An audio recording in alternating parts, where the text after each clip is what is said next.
Hello, good afternoon, or good morning, I don't know. Good evening, good night, that could be one. Welcome to the stream. Again, a new Sunday, a new stream.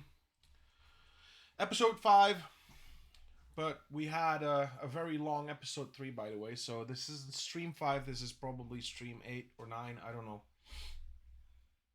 Welcome back. I'm TeachMeJS, or Hakan, as many people know me. I'm a noob coder.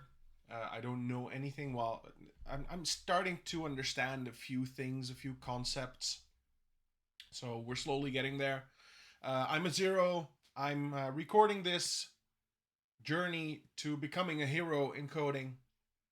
We're doing it via Twitch. And good news! As of yesterday evening, we are officially affiliate, which means that we now have emotes. Not all of them are through. Some are still waiting for an okay. But yeah, they're coming.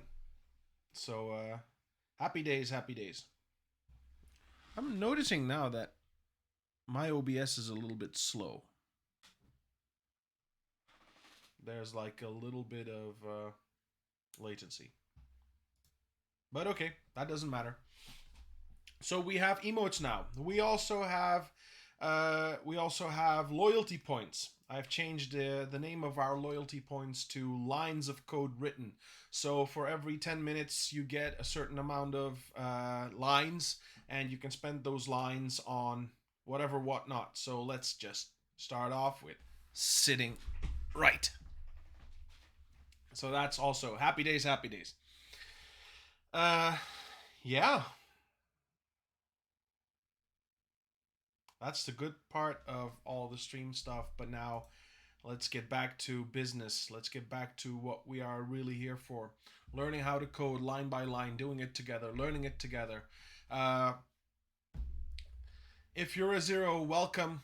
Let's learn together. If you're a hero, well, teach us, please. So let's start off. I'm going to share my screen. Last stream, we did some things to our website. We added a disclaimer that you will be seeing a lot of my pictures, and that this is not because I'm that I'm not a megalomaniac, narcissistic idiot, but yeah, I needed a picture for my webpage. Well, for the webpage that we're building, and I needed a picture that no one would be angry for me using, so I used my own picture. So yeah, we added some code. We did some changes to our code as well, because previously what we had was we had these sections. We had a div and then a section. Now our lovely friend Hack Donald's Tolga. I'm doing some coding off stream as well, because I'm having a lot of fun doing this stuff, and sometimes friends join me or they answer questions I have. Hack Donald's was there for me.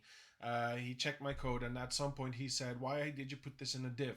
Yes, the code works, obviously, but why did you put it in a div? Why don't you make a section out of it? Now, I didn't know there's an element called section. Now I do know that there's an element called section, so now we're using section for that instead. We changed our CSS as well. So what did we change?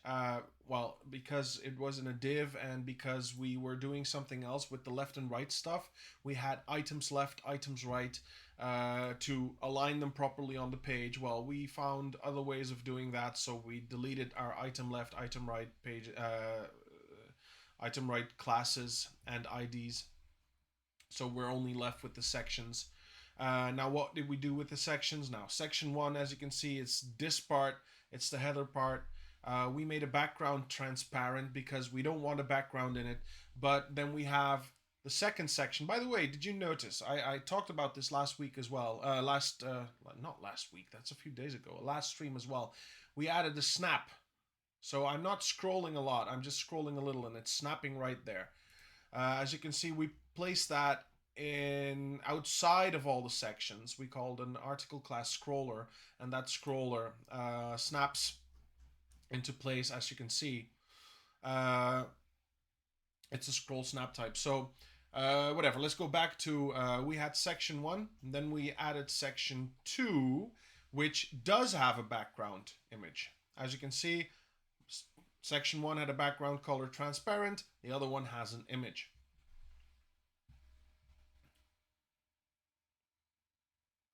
Oh, you mean to write 5 lines of lorem ipsum? Yeah, I know, but what I did now was I added the Dutch anthem here, so I needed a long text. I found it. It was in front of me, in fact, and then I just said copy paste and place it in there. So, but yeah, I had some parts where lorem ipsum were in there as well. I don't know where it is now. In section 1, maybe. Yeah, here. But again, I didn't want 5 lines. I was testing. I was testing what would happen if I place a very long text in a span. Obviously, it will continue writing it line by line. It didn't make my page bigger. That was one of the tests I did. Yeah, I know. If I write lorem 10, it would make 10 lines. If I write lorem 20, it would do 20 lines. But yeah, at that point, I just copy pasted. But yeah, that's a good tip. Thank you. By the way, welcome, Iris Rumtub. Iris is one of our how can I say it? One of our very, very, very, very nice viewers. He's a coder himself as well, and he assisted us a lot in our works here. Also on stream, but also off stream. We had a chat a few days ago where he explained some stuff to me.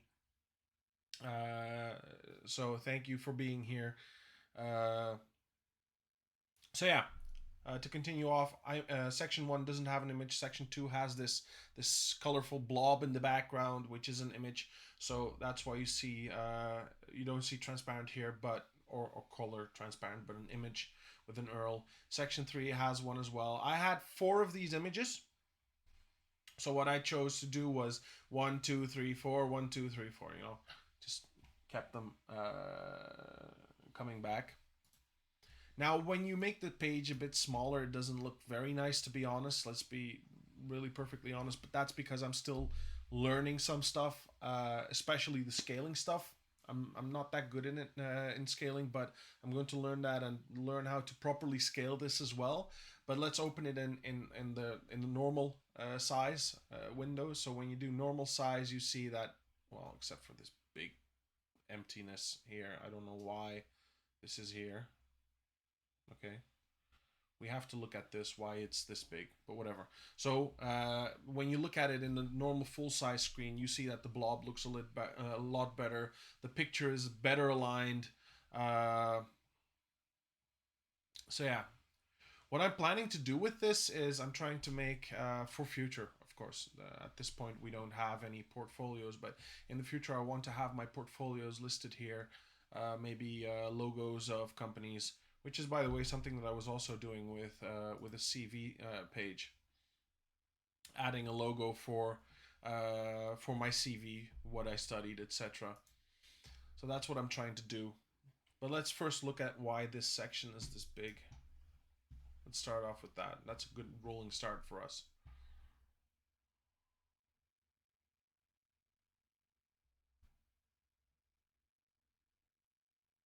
Okay, let's just look at what happens if we do this. Although I have a feeling that it will. Oh, it didn't. Okay.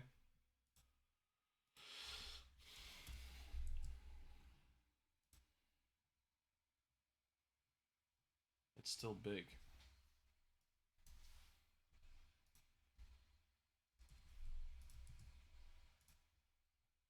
Ah, okay. Yeah, but when you do this, it just fucks it up. So we need to find something. Uh, we need to find something to fix this as well. This whole scaling thing. This is going to bite me in the butt so much when I'm just fucking around like this. I need to find a way to make this look a lot better. Just for when I'm doing a double screen, or I need to buy. Honey, are you online? I'm crazy like a fool. What about Daddy Cool? Hey, Mart, welcome. Didn't see you there. Sorry. Honey, are you online? Because I need an extra screen, maybe 2, just here.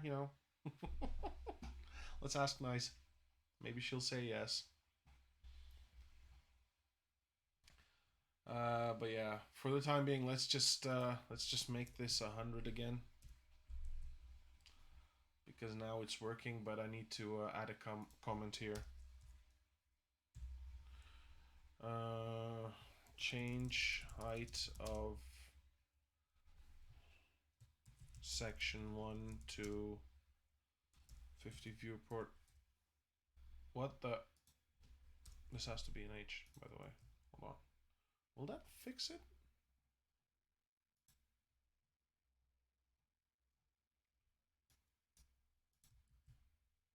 Oh, sorry. Yeah, of course it won't work properly if you... Oh! There you go. We already fixed it.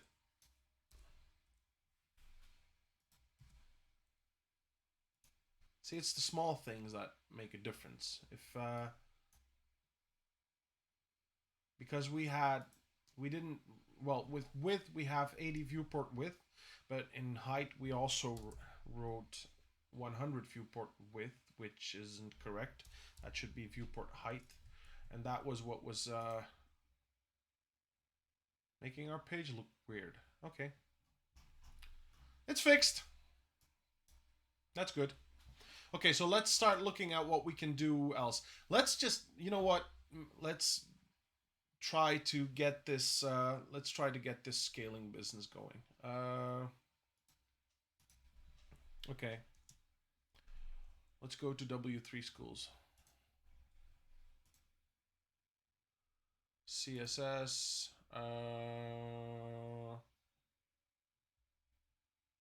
Display maybe. No.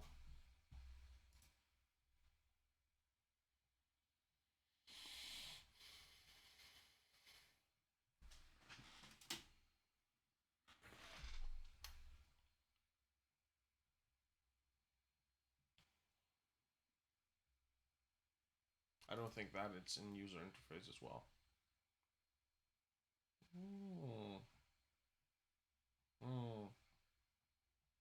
No, it's not. It's not what I was looking for.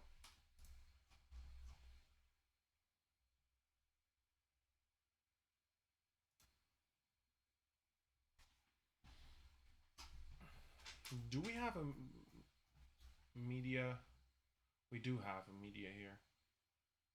Let's just look at what it does. If we delete this, let's just see what it does.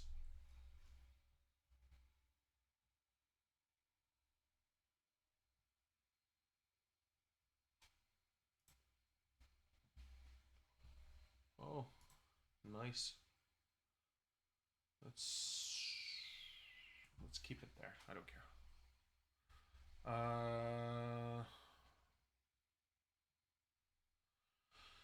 We made a web page with rows and columns, and it was responsive, but it did not look good on a small screen. Media queries help with that. We can add a breakpoint where certain parts of the design will behave differently on each side of the breakpoint. Each column should have a width of 100%.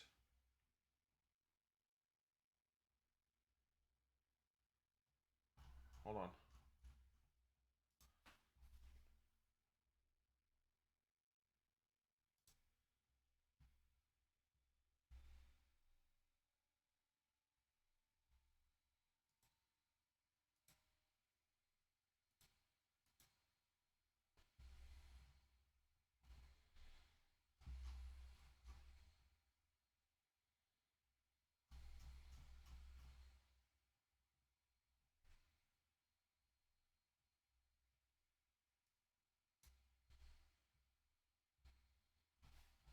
Okay. What do we want to change once the page is smaller?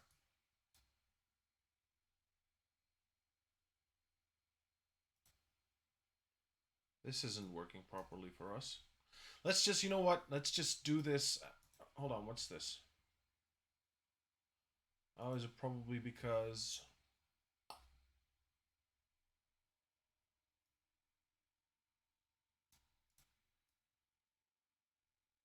Okay. let's go ahead, copy this inside of here, because obviously this one is useless then.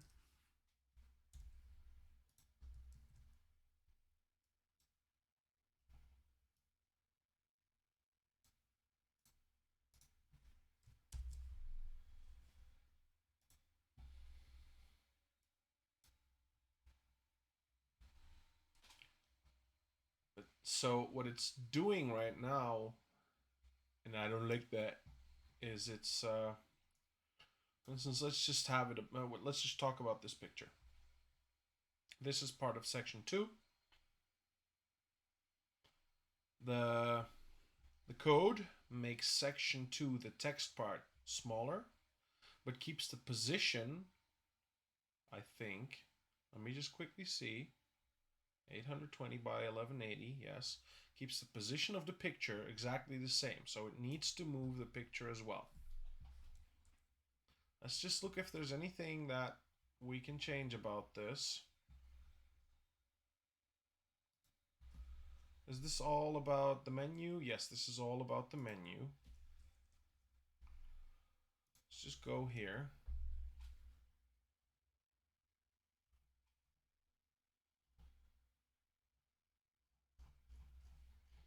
Let's just try something. What can go wrong?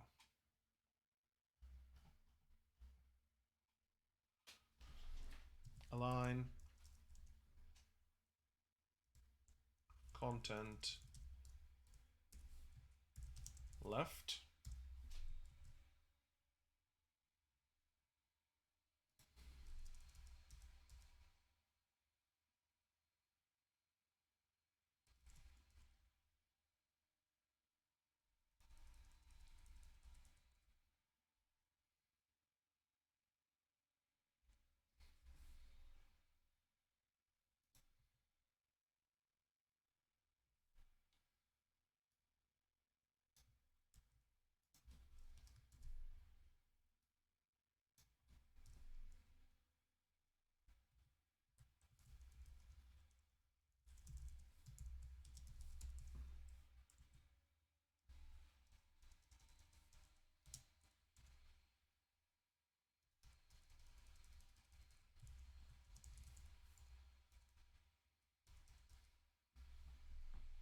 Okay, so this is not what we are looking for, it seems.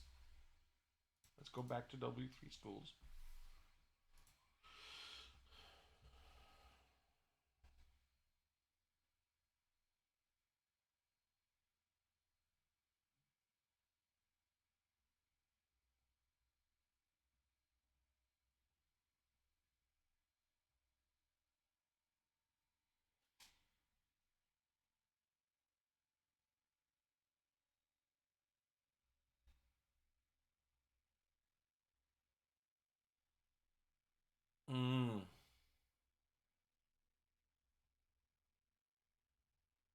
Okay.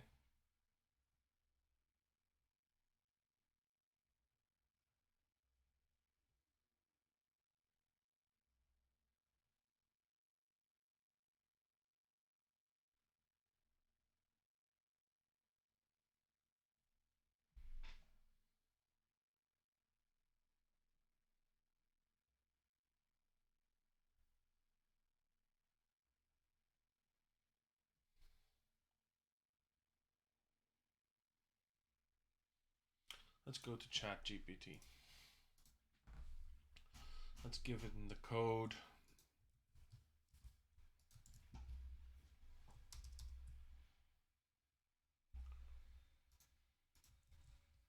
And the HTML.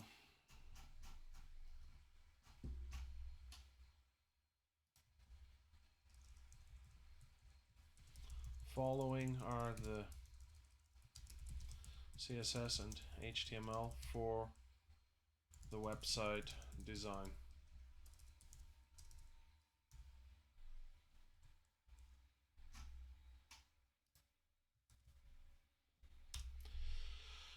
Now it's going to tell us what we made.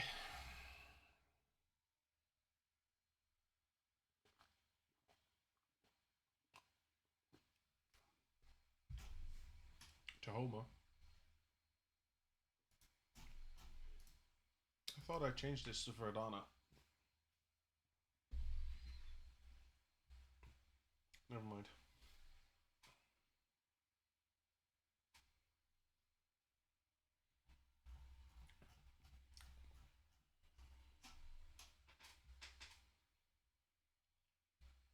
So,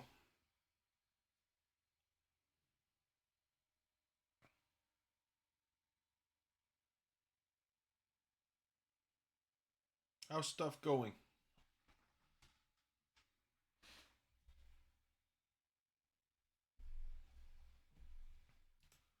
I hope everyone's well.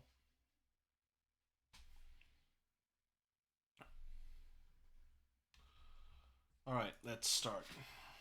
I want the page to scale appropriately for all devices. Now, when looking at the iPhone versions, images in the section are misaligned. Image in section 3, for instance, is outside of the page.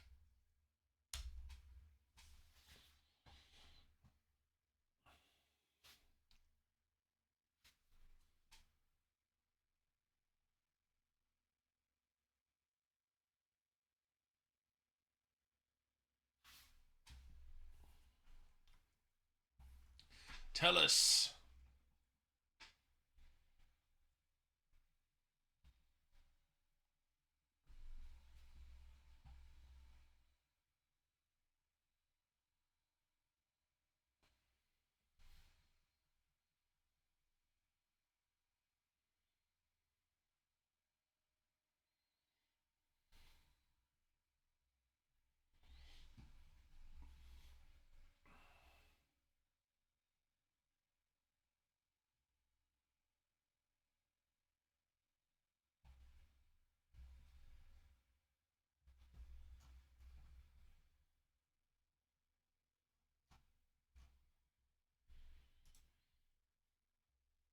Okay, to ensure that your website scales appropriately for all devices, you can use media queries to apply different styles for different screen sizes. To fix the issue with the images being misaligned on iPhone versions, you can try using media queries to apply different styles for these smaller screen sizes. For example, you could try using the max width media query to specify a different width for the section element on smaller screens.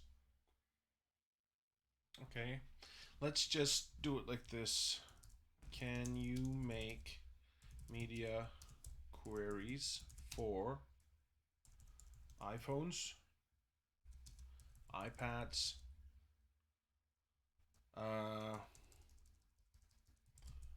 Hakan, screen size iPhones, big screen size iPhones, small screen size tablets, big screen size tablets. Let's even call these phones and not iPhones.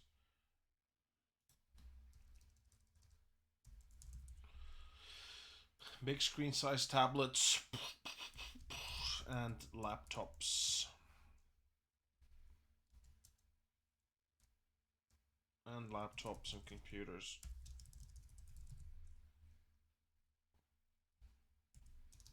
Also, please align the backgrounds and images properly in these media queries.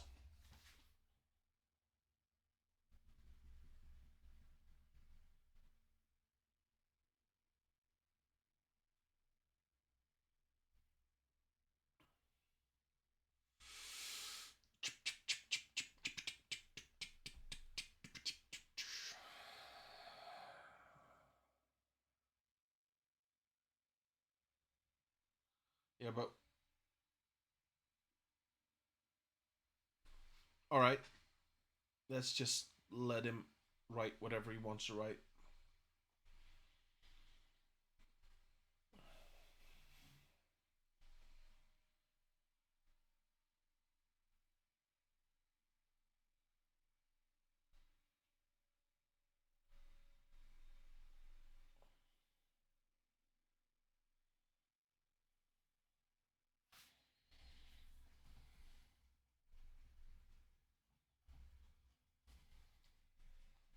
Okay.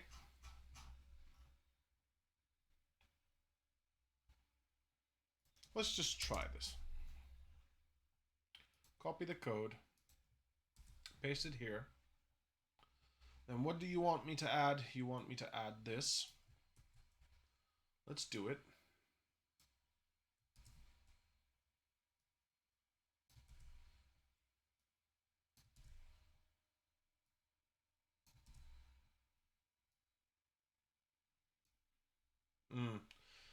I don't want to add any information for laptops because I just wanted to use the styles that we've already given it. Let's just try this. You never know. Maybe it worked. Yeah, that didn't work.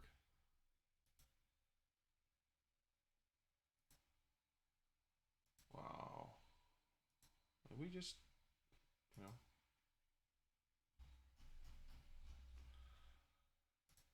iPhone. Yeah, this looks beautiful. Oh, I'm so happy with how this looks. But, alright, we need to start somewhere. So let's just start off with an iPhone. Where are you? Small screen size phones, portrait, max width 360. Wow, this is 390. So this should fall within this one. Display flex. Alright. I wonder if there's a way to mark some text. Well, never mind. Fuck it. 214.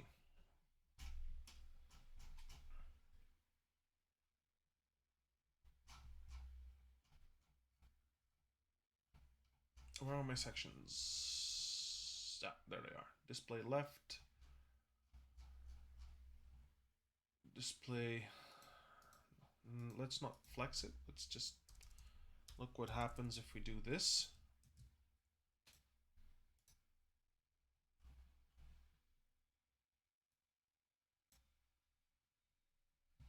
Line items left. Justify content left.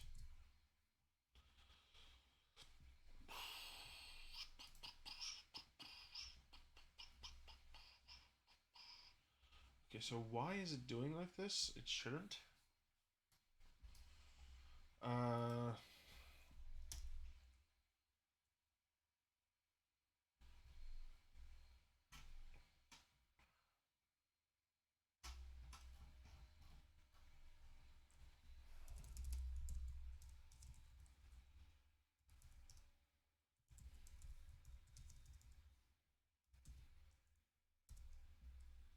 Oh, we did 80. This one should be 80. Let's just check it again, just to be sure. No, we did 50. All right, let's go back down. Let's change it to 50.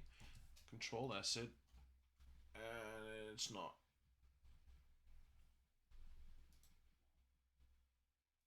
Display. Let's try some stuff.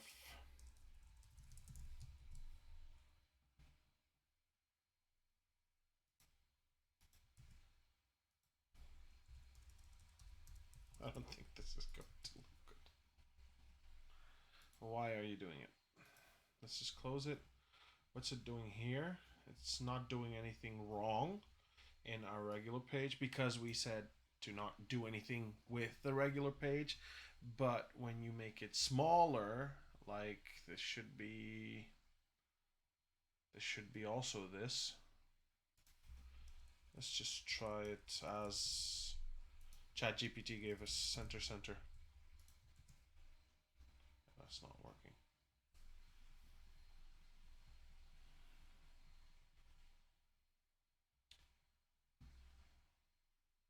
Okay. Let's just delete this quickly. Let's see what it does. Nothing.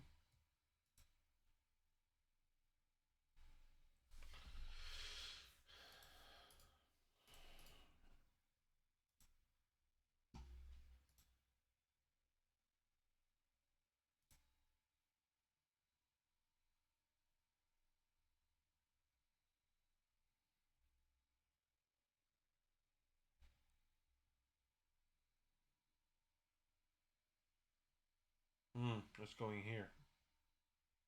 Is it?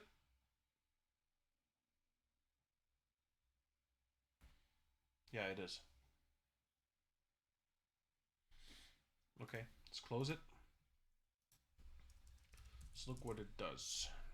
Center. Line items left. Content. It's not going to look as I want.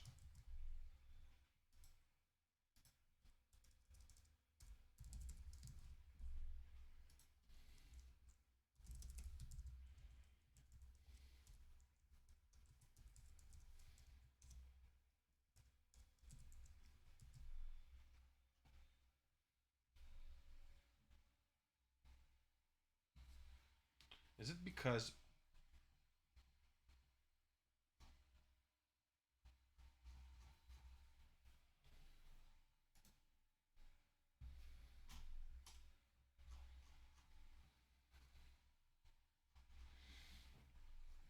okay, hold on. Slow down. Let's just copy paste the code again as per whatever ChatGPT told us. Let's start. This should have never changed. Yeah, that didn't change. Let's go back here. Copy and paste it. Copy and paste it. What I'm going to do now is I'm going to try something else. Now, this is looking nice. But if I'm right, we didn't do anything extreme with that.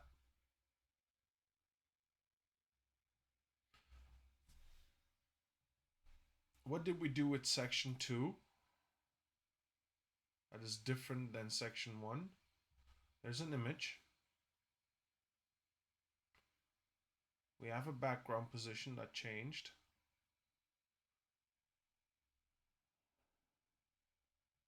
Well, that can stay like that, I don't care. Background repeat, no repeat. That can also stay like that. Margin, maybe, yeah, no. I don't think so. Well, what if we start doing stuff like this? Like, we need to be here. And then we go section, no. Section 2.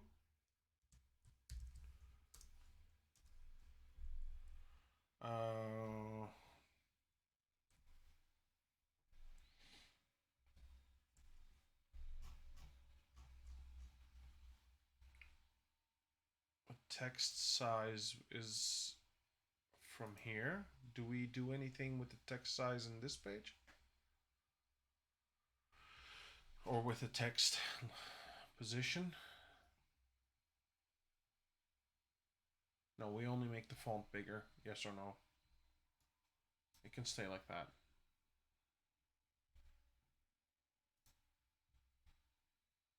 Yeah, I don't want to leave an empty rule set, don't worry.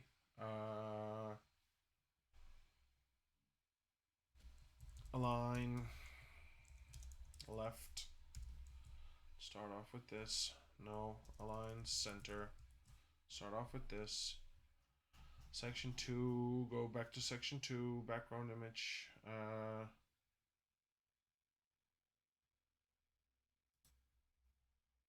Oh, we also have this one, right?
Are you following a roadmap or a curriculum?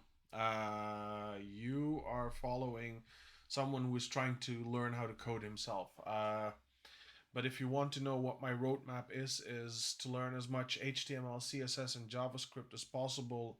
Uh, we started off, of course, with HTML, CSS. We're using some resources to learn while doing so. It's practical learning. Let's put it like that. It's practical learning. Uh, am I following? Well, I'm following. Well, my roadmap, let me put it like that. My roadmap has started off with HTML, CSS, and JavaScript. There's no specific roadmap that I've yet followed. There's some roadmaps that Iris Rumtub and some other people did tell me to maybe follow. I did check them out. Hold on, where are they? I've hid them somewhere. Did I?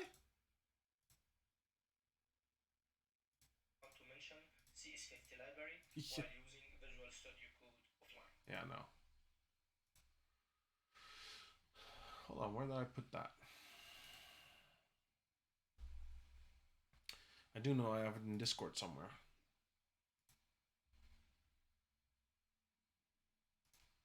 Community. We have two roadmaps. We have this one. Let me just open up my screen again. We have this one that we placed in our Discord. Are you going to learn simultaneously this? How do you mean?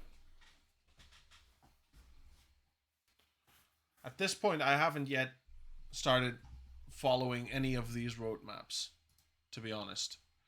I did check them out, but at this point, what we're doing is I'm just, going for it, learning it as it comes. I'm also a more practical learner, seeing how it changes. Uh, asking ChatGPT to be my resource, using ChatGPT as a resource, using the other pages like W3 schools, etc., using them as well as resources, learning from mistakes, falling, standing up. That's how I'm learning at this moment.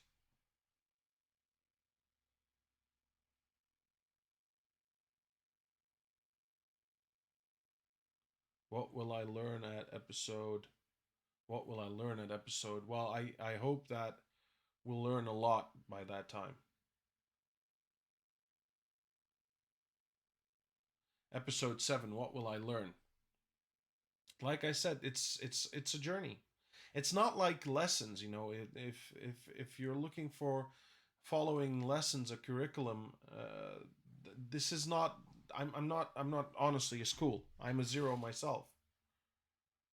If I would have been, I don't know, a coding hero that really was focused on teaching people, then we would have a curriculum. Then I would also have a plan. I would be saying, okay, episode 7, we will be doing, I don't know, CSS, uh, whatever, whatnot. But I'm not a teacher myself. I'm learning.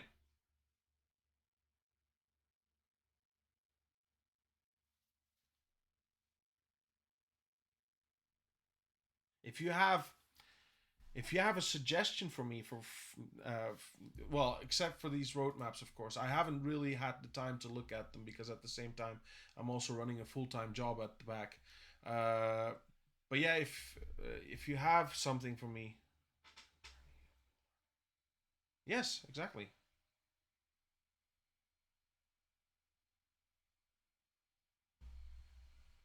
That's what's written in the about me section as well. That this is a journey for me and that I'm recording it. In the meanwhile, I also try to set up a little bit of a Discord thing where people share with each other, where they teach each other, where people that have questions can just post them, and people that know the answer. Well, I can tell you this: I have enrolled to the CS50 course for myself. I'm trying to do that on the side to learn some stuff on the side and get maybe a certificate. But yeah, maybe you know what? Let's just stop this. All right.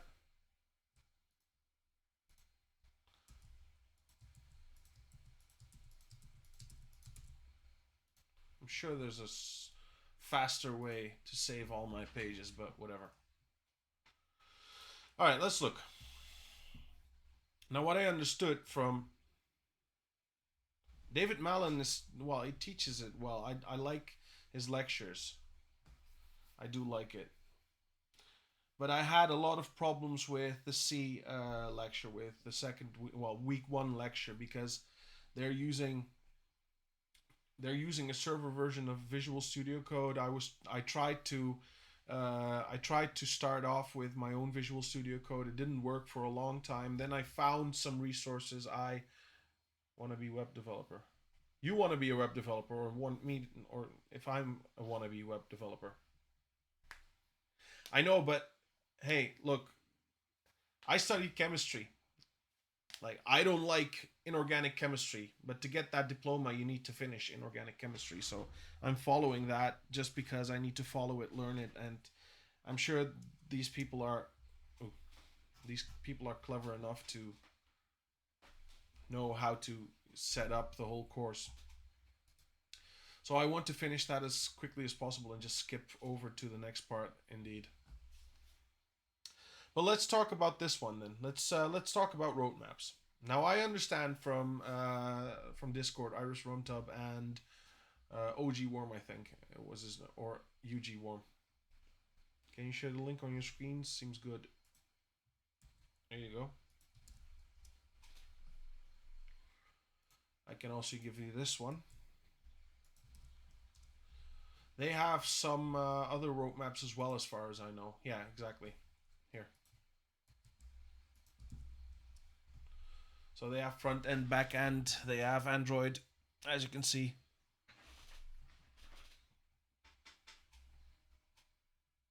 Go. Well, let's go to front end.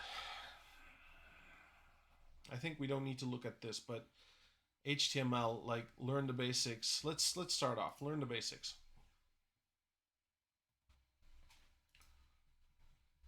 I think I've checked out this page maybe 20 times now. Let's close this because I don't need the grid layout anymore. Let's keep that one open. Let's close this. Let's close this.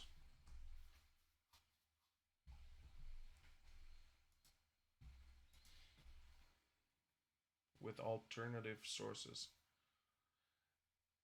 Yeah. Although, what I don't understand, I don't know if Iris Runtub is around here. They told me that this also follows your progress.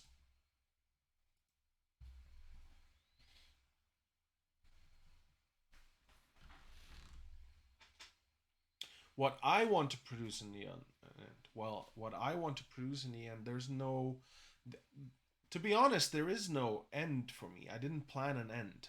What I want to do is, as I'm trying to learn this in phases, HTML, CSS, JavaScript, whatever. As I'm learning this in phases, once I've done with the three, I want to build, for instance, a website, or I want to have built a website. What is the problem that bother you? There is no problem. The problem is I want to learn how to code, and that's why I'm saying I don't have a goal set. My goal is to just continue, learn more and more and more. Reach a point where I'm done with HTML, CSS, and JavaScript. Learn how to do C#, for instance. Learn how to do C++. I don't know. I just want to continue. Learn as much as I can. Well, as much as I can, as much as possible, because it needs to stay possible. If there's something that is not possible for me, or if it's something that is not useful anymore nowadays, then why should I learn it?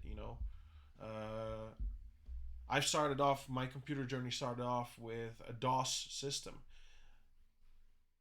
30 years ago, I knew how to start up certain things in DOS. Ask me now. I don't know. Couldn't care less. because it's not relevant anymore.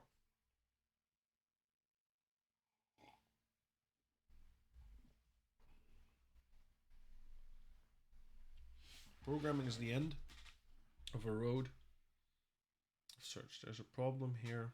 Why there is no solution for this problem?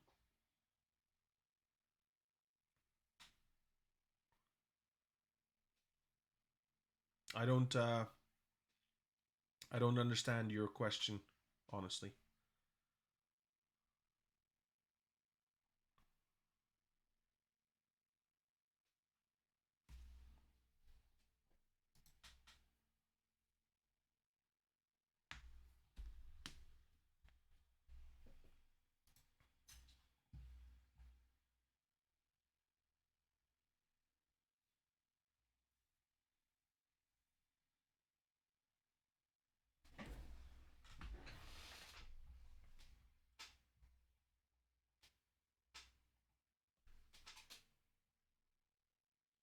There's something inside you, something needs solution in your domain. There's something inside you, some.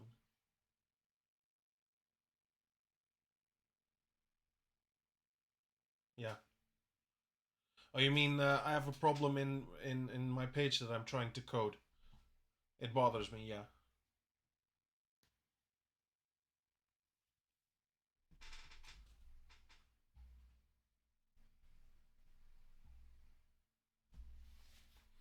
You want, you mean create the solution for my problem?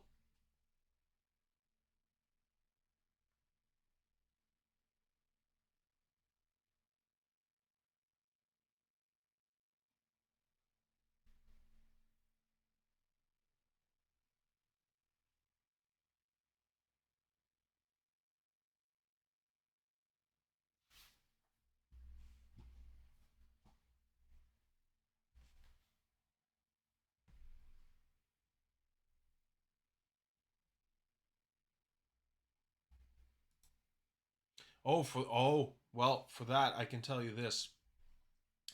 I started off this. You are one of my first followers. You followed me on December 11th. So, by the way, thank you for following me from the beginning and joining me on this journey, Kirazirik. I have to say, since the moment that I started doing something with coding, uh, at first, you're from campus. Yeah, I know. I figured that. I figured that. Umut, I for everyone quickly.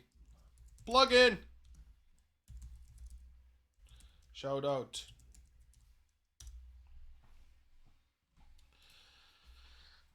All right, quickly. Umut is a Twitch developer. He works for Twitch. Very great guy. Very great streams. He chats a lot. His streams are 90% Turkish, but if you go there, ask an English question, you will get an answer. So please go visit him. They also have a very nice Discord where they are creating this community of people like Kirazirik that either or like me that either want to learn or know or anywhere in between. A big community of people that share questions and answers as well. Go visit. You can get any answers. Oh wow, I'm a subscriber to my own channel. Beautiful. But whatever. They create a community where people share their knowledge and their questions. Please go visit them. They're beautiful. It's really beautiful. Now for Kirazirik, to quickly answer your question, or to just comment on what you just said. December 11th, I started doing some code. At the beginning, you saw it. It was ChatGPT. In fact, we screwed around with ChatGPT outside of code as well. First, we started to look at what does ChatGPT do. We made movie scripts. We made a movie script that looked like Terminator, but instead of Terminator, instead of the T-800s and the T-1000s, we had the Teletubbies. But yeah, so we started off with ChatGPT knowing nothing, like extremely nothing. And then slowly we started getting people like Kirazirik. Well, Kirazirik is from day one, moment one. But like, for instance, we had, to give you an example, where are you? Where are you? Where are you? Irish Rumtup join us. We had McDonald's join us. You are our poo. You are my poo as well, Mert. Shit on you. uh, but yeah, so we had people like Irish Rumtub, McDonald's, etc., joining our streams, telling us stuff to do. In fact, teaching us certain things. Like, for instance, the code that we started off, this code, it started off. I deleted that, I think. Yeah, I think I deleted it, but whatever. I started off on this code where Tolga gave us, this is a header, this is this, and this is that. Er zijn geen timers ingesteld. Okay, Siri is listening to us as well. Go there. But so we started learning some stuff, and at that point, once we had a little bit of code going for us, and someone gave us that push from the back, I started doing stuff. Like, that's why I'm saying off stream I did some stuff, I changed some stuff, and I'm having fun doing it, like extremely fun. Especially again, Irish Rumthup, thank you. I didn't know of this, but you can change. You can go live with your like, for instance, I'm closing it now, but you can go live with your code and see the changes as you do. And this is giving me so much fun when I'm changing something and it just changes right on this page. It just does something. I love it, but I also love it when it's not working. I get crazy, I curse at the code, but it gives me the same energy. Success and failure are giving me the same energy to continue and to learn more and to do something about that. So, uh, yeah, I I think that I'm a little bit in love with programming, and at first I I knew that I would like it a lot, because let's be honest, I've been using computers since I was 3 years old, uh, and we're talking about 30 plus years ago.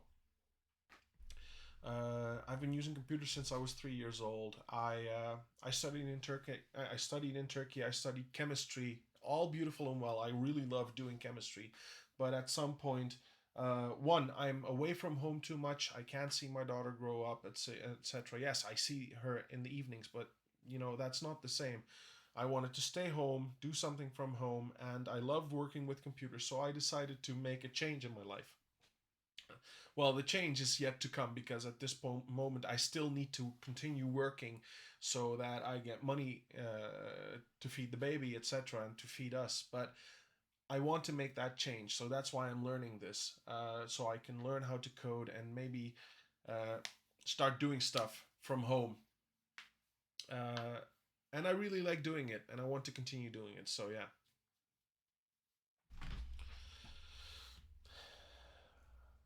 But yeah, so roadmap. Kiraz dedik.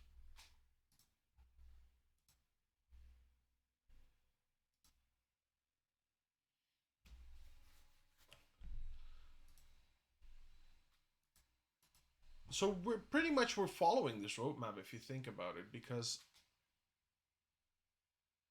I started learning the basics, but you can read all the documents. That won't bring you far. You need to start doing something. Or for me, let me put it like that. For me, I need to start doing something. I need to uh, do it practically and learn and increase my knowledge of it by doing, touching, feeling. These browsers know exactly what they need to show me. Wow. B7H30, ladies and gentlemen, we're being rated with a party of 31. B7, thank you for joining us. Thank you for visiting us. Ladies and gentlemen, let me please introduce myself to you guys. My name is Hakan, or as you can see, my handle is TeachMeJS. I am a coding zero. So I'm not like B7H30. I don't know what I'm doing. He knows. I don't. But that's the purpose of this channel. Learning how to code line by line. I'm learning how to code line by line. In the meanwhile, people like you, B7H30, and all your visitors, and many other visitors, they join us. They join our community. They teach us. We have zeros. We have heroes going on. Leets Kid. Okay. But yeah, so our channel has zeros and heroes here. They ask questions, they share, we're trying to increase our knowledge by sharing. That's why we also have a Discord. And yeah, we have a lot to learn. We have a lot to learn. I think I have a lot more. Yeah, community learning. It's beautiful. Please check out my links. There's a Discord in there as well. Go join the Discord. I'm sure there will always be someone that can ask you a question, but there will always be someone that you can ask a question to as well. And to everyone that is following me, please go and check out B7H30.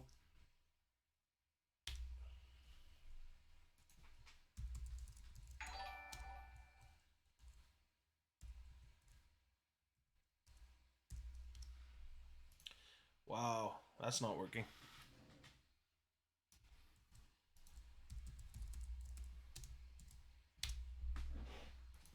Now, there it is. Oh, I have my caps on. Go check out B7H30. He does coding as well. He's a few days ago we visited him, and I'm so happy that we went to visit him. He's a very nice streamer. He talks with his people. He's very interactive. So thank you for streaming. I really like your streams, and thank you for visiting us today, ladies and gentlemen. Thank you. So yeah, where were we? I was talking about the love I have for coding. Thank you for the. Thank you, man. Thank you. I'm trying to.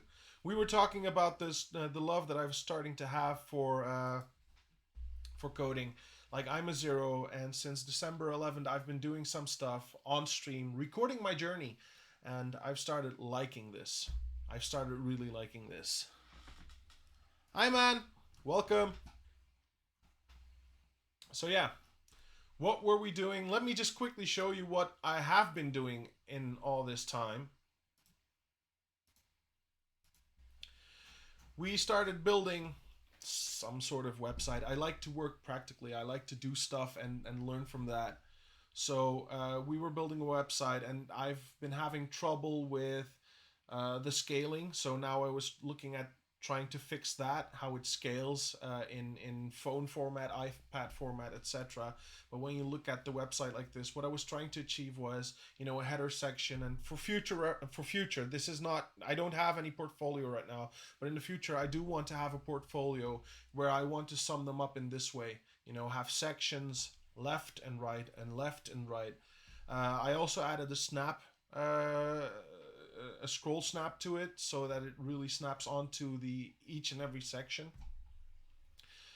This is something that I was doing.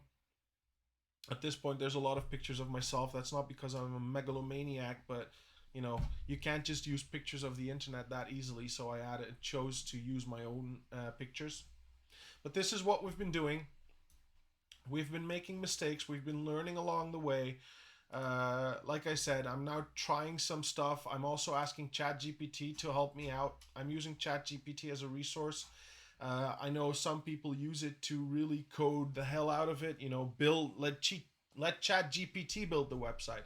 I don't want to do that. That's how I started it off. But then we decided in stream with the viewers that we were really going to do HTML, CSS, and JavaScript ourselves. So now we're using it like a sort of W3 school to get information out of it. Look, how can I do this? Yes, of course, I ask him, can you make the queries? Can you, change the code yourself? Because at some points I'm stuck and I need help. But other than that, what we're really doing is, asking it, what's the code for?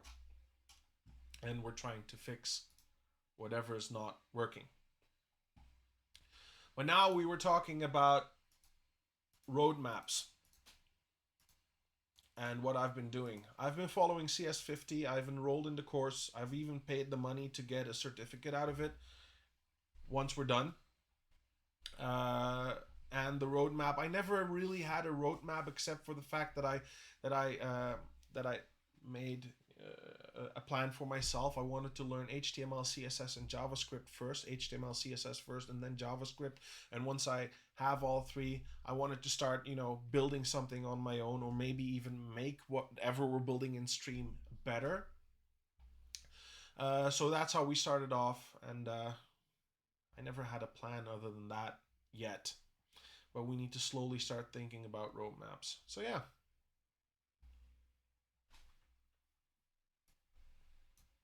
That's what we've been doing. But now let's fix this issue.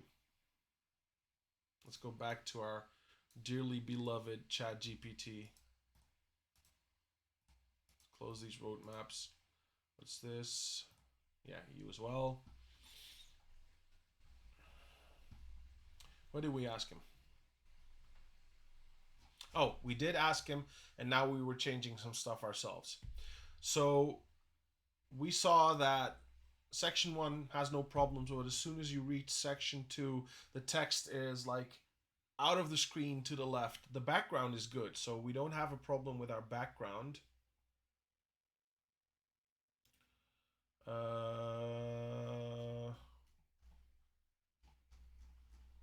Is it because our background is small enough? Probably.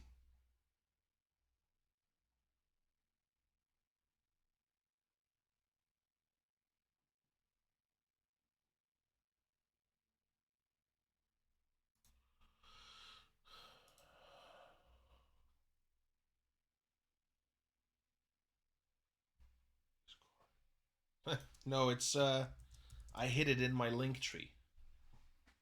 You can go check out my link tree. There's Instagram, Twitch. I'm not sure if I have Twitter in it.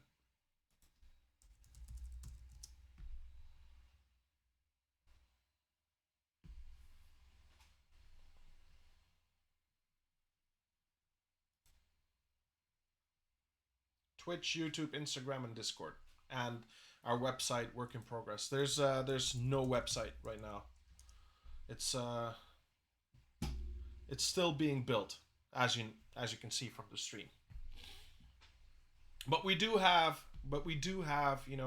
our link to the website. We have an email address which you can write to, etc. But other than that, so let's continue with this section 2. What would have been beautiful if you could just send a picture to ChatGPT and let it just see the problem and fix it that way. That would have been very nice.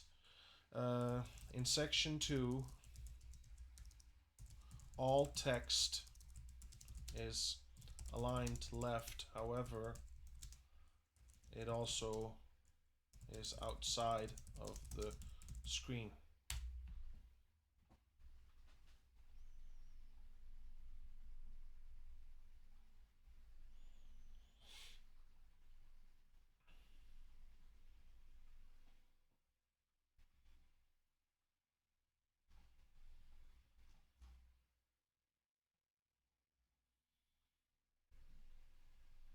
I don't think that we need this max width 7. I think we need to have it here.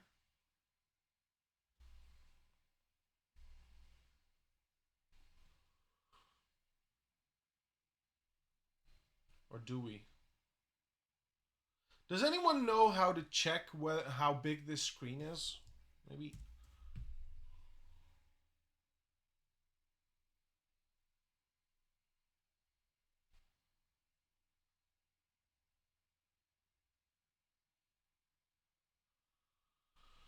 Okay, so it's about 617.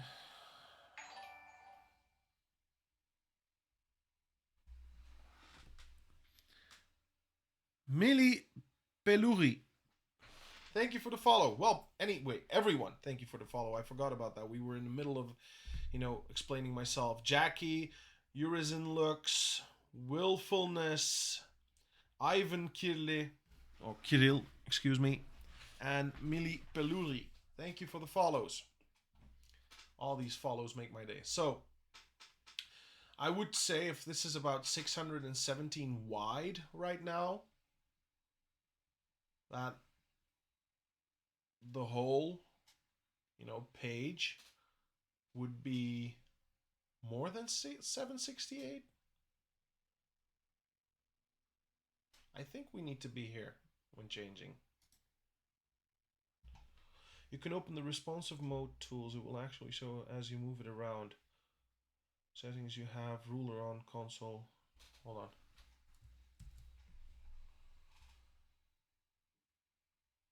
That's responsive mode tools. Which one is that?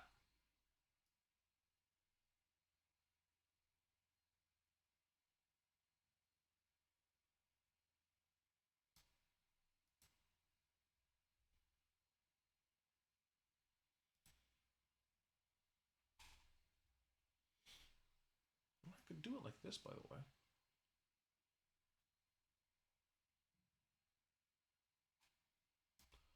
Is the second button from the very top left. Oh, you mean this one? Yeah, but that... Are you talking about this one? Yeah?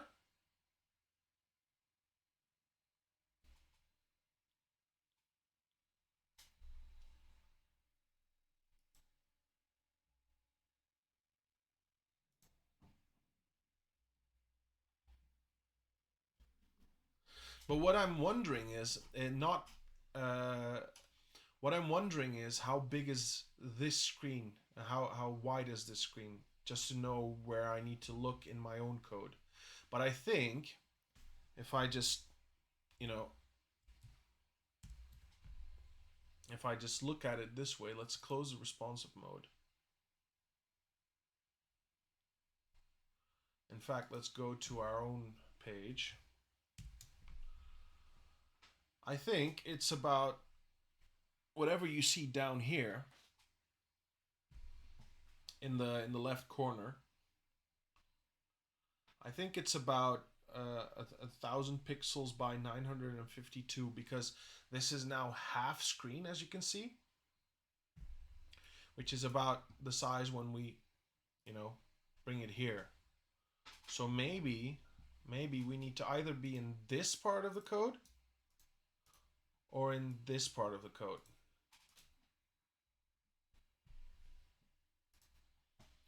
Let's close this. Let's go down.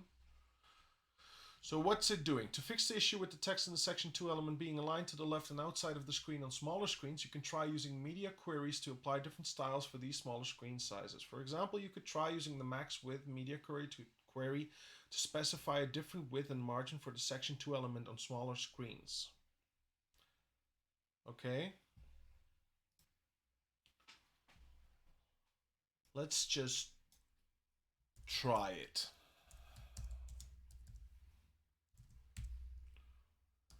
Margin 0 auto.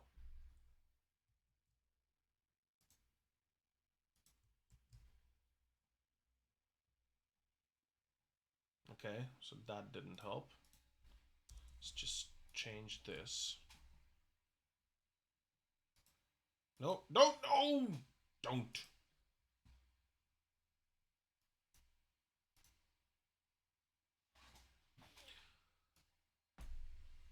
Oh, but it's adding... I don't like scroll bars.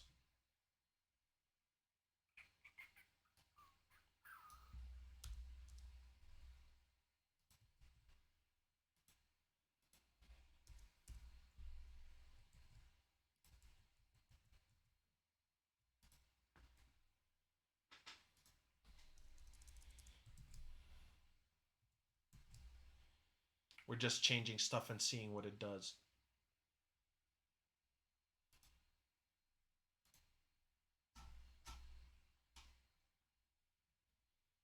You can also try using text align. Let's try that instead of this one. Text align center. That's not going to work.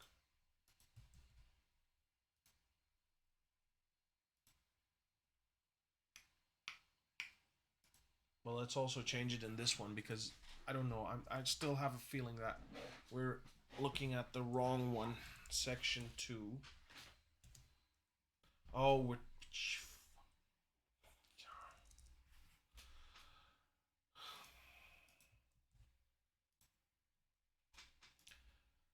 Sometimes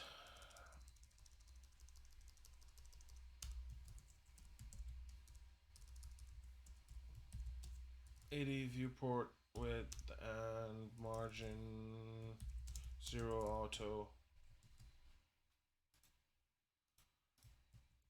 Okay, and now let's try adding this code here.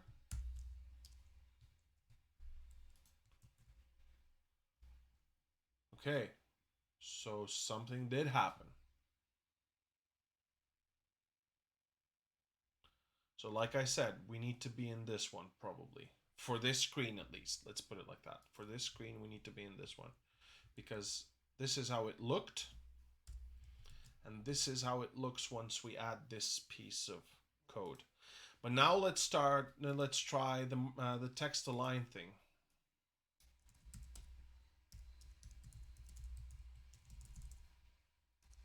Did it say center? Yeah. No. Okay, take it back.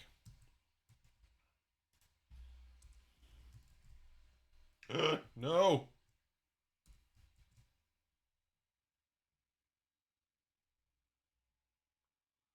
Okay, so this is section 3.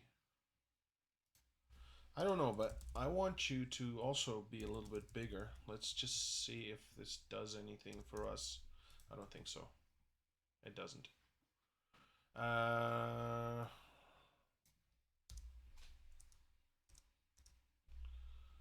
Let's just quickly do the same for section 2. Section 3. Sorry.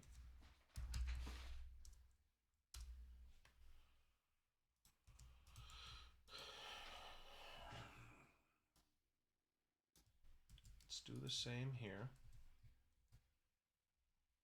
Let's see what it does.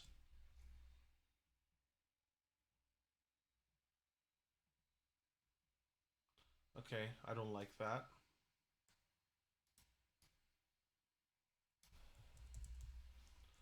Align self to the right.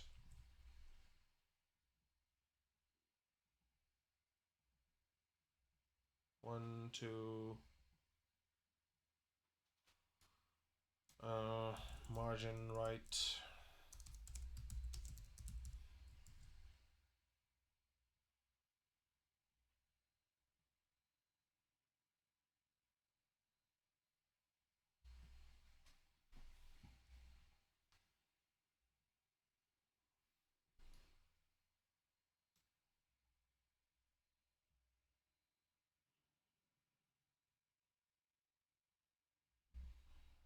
Okay.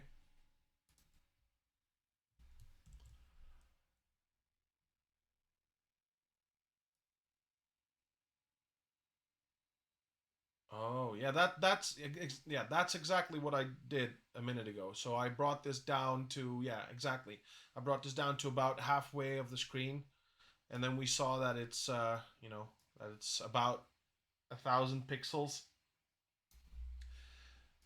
And as soon as we saw that the changes we were making in this part of the code didn't affect our section, but as soon as we changed it here, it did affect whatever we were writing. Oh, what I didn't think about though. Let's bring it here.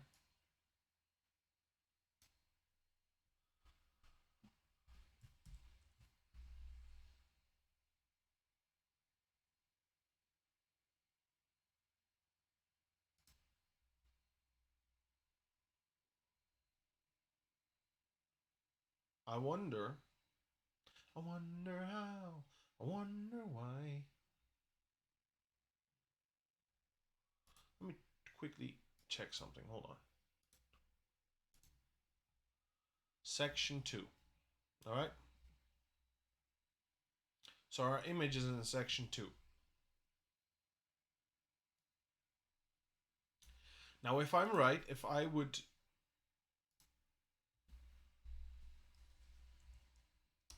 do something like this,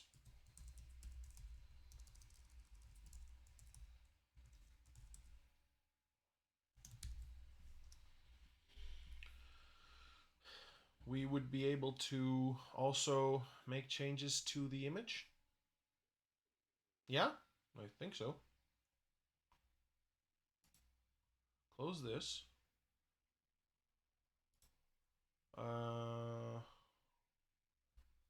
Size.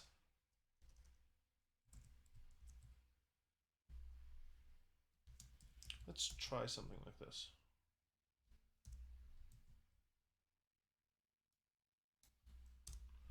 Oh, hold on. Yeah, let's do that.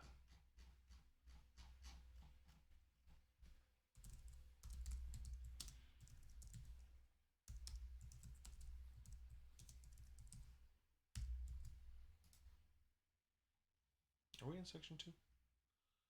This is not changing anything. But I do have to say, because I did... Royalty, I have a feeling that you're a person that... Section 2...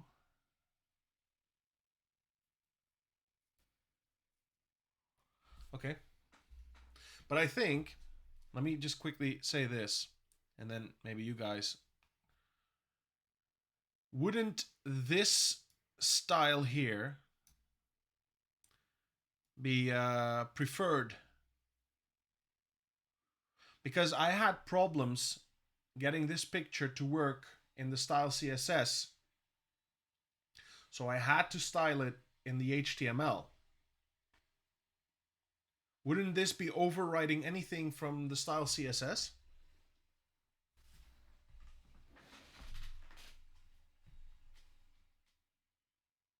I do think it would.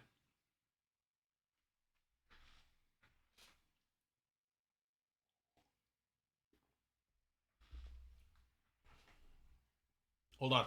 So will the inline be overwritten, or will the style CSS be overwritten?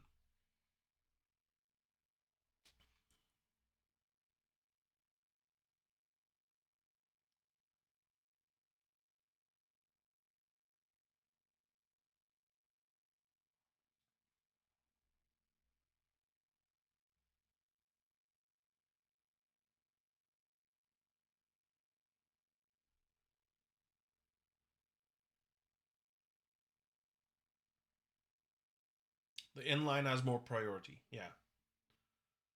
Okay. This could be the reason why then it takes, you know, the picture doesn't resize, restyle, or whatnot, because we gave all the styles right inside the image itself. Then what we first need to do, because I do have a feeling that the image is pushing. Yeah. Well, you have to understand.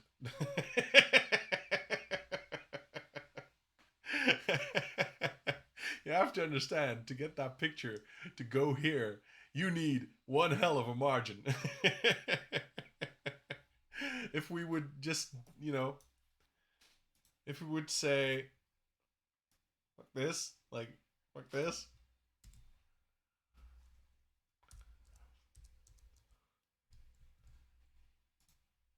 Now, if you check out, it looks like this. And I didn't want this to be this big. And the same goes for this one. Once I change this, this is going to look weird as well, and maybe even also on this side of the page. And because I didn't want that, I wrote that. I tried to write it. Let me just quickly say that I tried to write it in the style. tried to write it in the CSS file, but it didn't work for me. No way. Like, it didn't change anything, whatever I did. And I really don't know why it didn't change anything. I didn't, to be honest, I didn't really look into it that long, because as soon as I saw that the inline code was working properly, I just said, I found a fix. Fuck it. But now we need to maybe look at to fix that problem ourselves.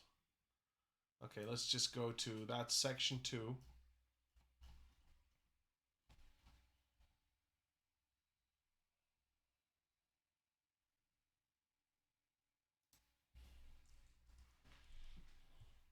Let's just try it like this. Do I have to...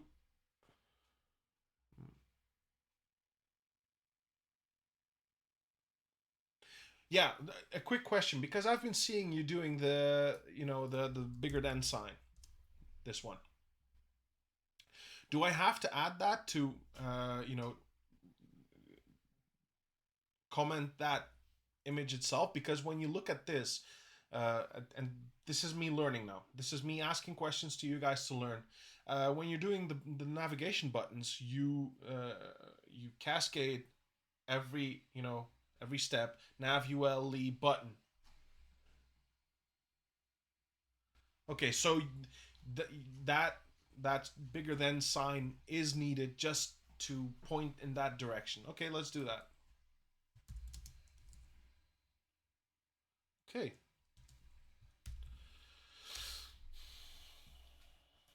And then we just copy paste this one, I think, I would say.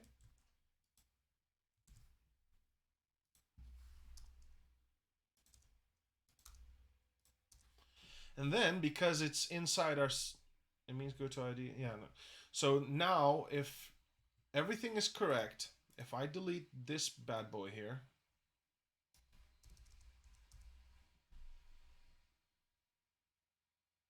yeah, no, I'm going to delete it because we already have all the information now in the CSS. So worst case, if I need to copy it, I can still copy it. Now, if we do this, see, now it's starting to work properly, because now, as you can see, the picture is a lot smaller. And, oh, this one doesn't look like I want. Okay, section, hold on. Let's quickly check what's going on here. Oh, and this is HTML, sorry. Image, border radius 25 pixel, width 250 pixel, margin left. Let me quickly put this page down here so I can see it properly.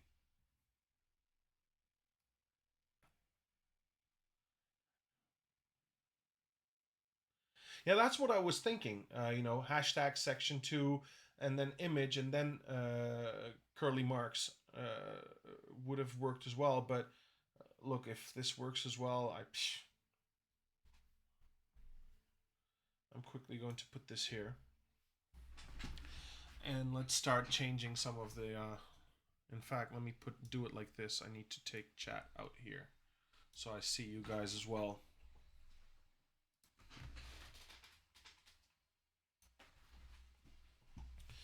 All right, so I know you're not seeing the web page right now, but at least I'm seeing it in the big screen version, which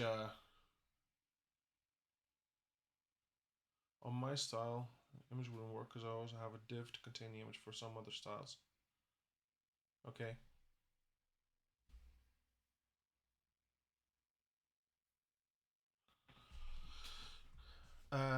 Let's start off with this.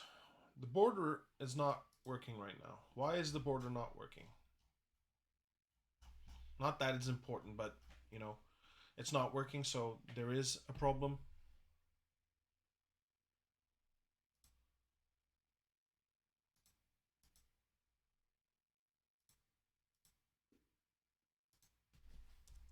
Let's just see what it does if we do this.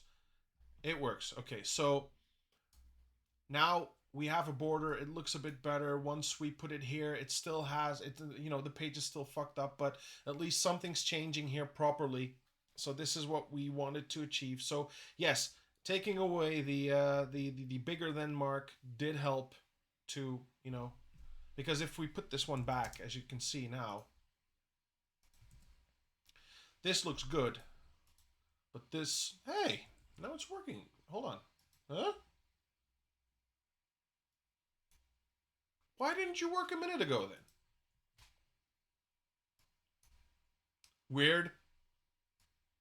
All right. Uh, just means direct child doing second one has a different effect on others. I mean, it goes for style. For example, my style section image will work because you have a div to contain the image. By style, I meant my way of making the DOM not internally styles tag. Sorry. What's a DOM?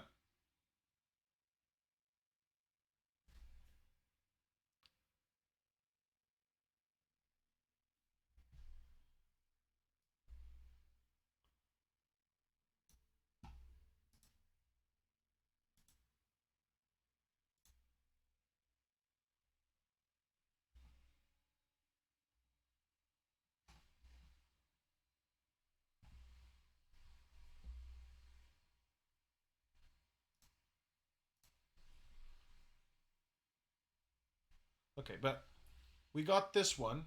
All right, now what I'm going to do is I'm going to put you back in OBS. Put you here because now we can start working with why this text part looks fucked up. And for that, we can go down to this bad boy here. We can delete the section 2 image part, I think, because, yeah, that looks still somewhat acceptable, but nah. Let's just, you know what, section 2 image, curly marks, go down. With, let's make this 150 pixels by height. Document object model, just the HTML, so basically every tag is a DOM element. Document object model. Document object model.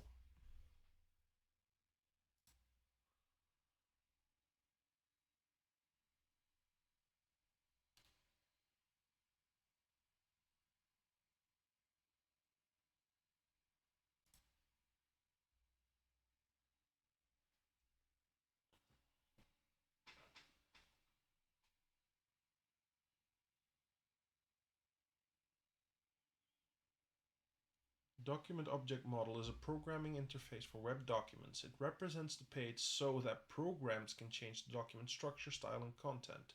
The DOM represents the document as nodes and objects. That way, programming languages can interact with the page. A web page is a document that can be either displayed in the browser window or as the HTML source. In both cases, it's the same document, but the document object model representation allows it to be manipulated as an object-oriented representation of the web page. It can be modified with a scripting language such as JavaScript. Okay, so if I understand it correctly, correct me if I'm wrong. It's a web page again, just like any web page, but it's you can change certain aspects to it. Like, for instance, this one doesn't have it, but you could, for instance, make this one bigger, the whole scrolly bar thingy. Or am I wrong?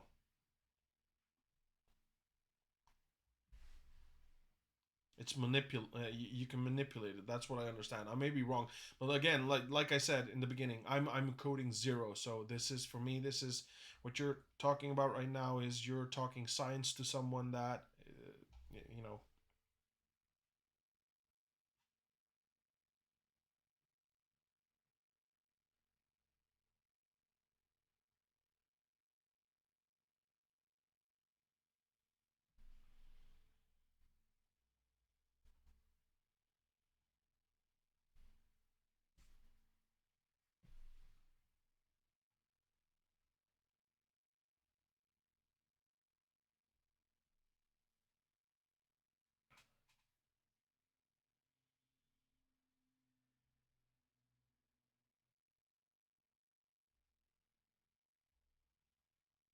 Displays a message on the console by using the console log function.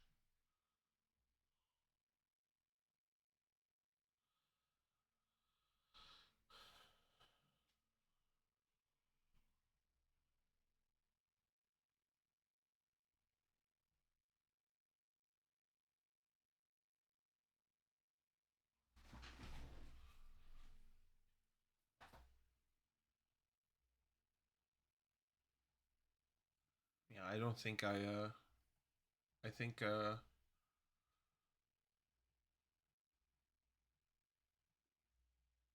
I think this is a bit too far from me right now. Not that I'm going to start working with this, but understanding it is in fact still a few steps too far from me because it's talking about JavaScript. I haven't yet had a chance to look at JavaScript at all, except for the few bits of code that ChatGPT pooped out that we copy pasted into our JavaScript document, which I never managed to make run properly. I haven't touched JavaScript at all, but time will come where I do that as well. Looking at this, yeah, this moment I'm not ready for this yet.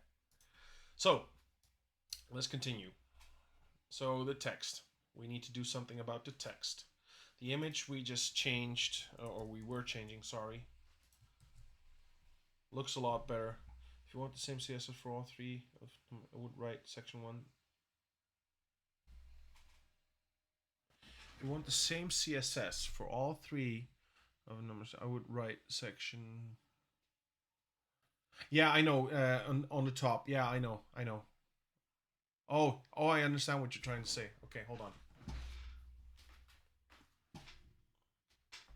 Although I don't want section 1 to change. Let that be like that.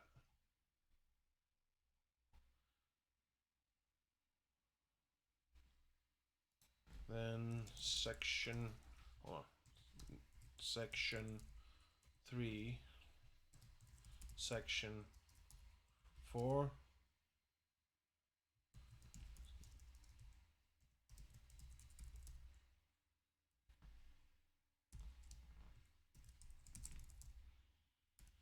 How many sections did I have again?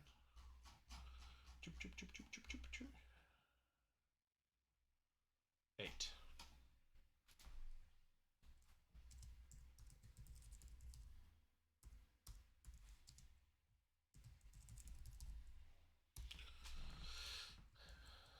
Save.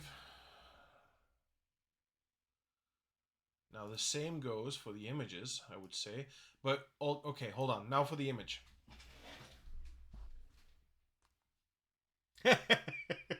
No, I was like dead serious about it. Like that's where the name comes from. TeachMeJS. Of course, at first with my zero knowledge, I thought JavaScript was something that you could learn separately and do stuff with it because JavaScript as a zero encoding, you think if it's a script, it does a lot of things.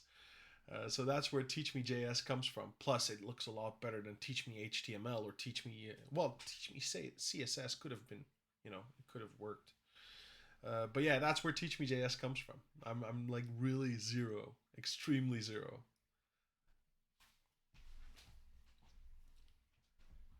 I know that if you press enter, it goes. All right. So now I have a quick question again. Like we did Arduku, you said, okay, when you write section 2, section 3, section 4, blah, blah, blah, blah. If I write it like this, okay, then at the end, I add the image. Will it reference the image of all those sections? So what I'm trying to say is, can I do this? Control C. Can I do this? In fact, you know what? Let's also just press Control S and just check it out. Okay.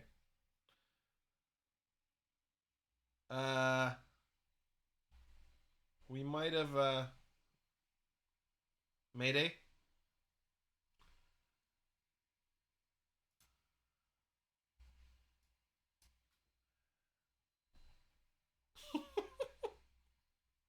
This looks beautiful.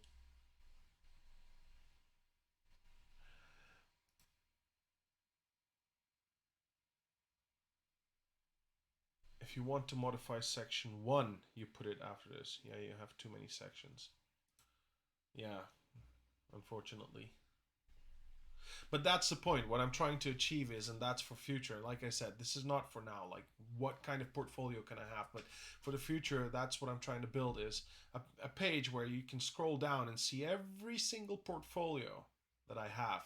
But quickly, I'm using this for something else as well. You can set the main section as flex and set it to wrap. Flex and where do you write the wrap? Display flex, and the wrap we should write in justify content, I would say. No?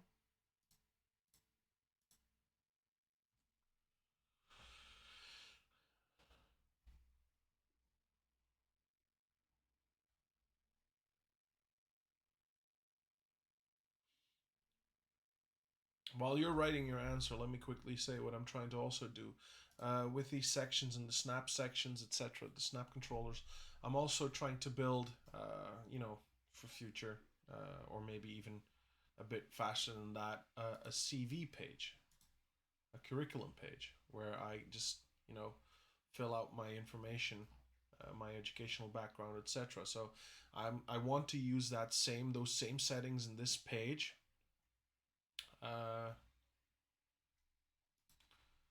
That's what I'm trying to achieve. All right, flex.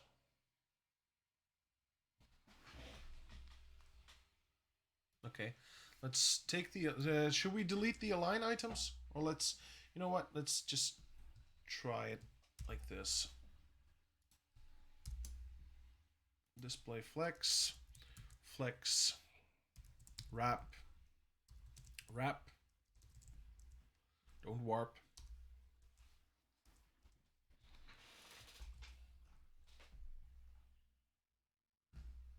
Okay, let's uncomment these one by one and see what it does.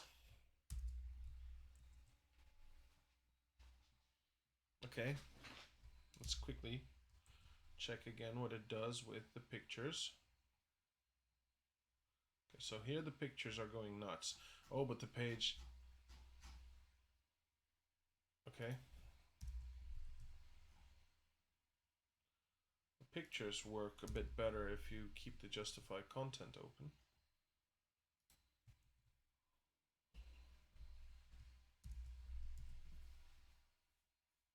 You can see the HTML, of course, please. In fact, you know what? Are you in the Discord?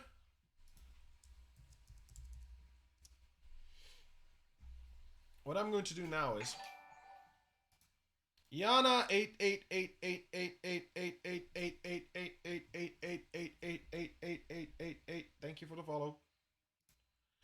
No, it's you have to go to my link tree. I didn't set it up as Discord. Follow the link tree link. There's a Discord link in there. I just posted it. It's just above your not yet. You can go to Discord. What I'm going to do, we already have a thread in the general chat. You can see it's called code sharing. It's the last message that we shared. There's also already a part of the code in there, but I'm just going to make a new code incoming. And then I'm just going to share my HTML.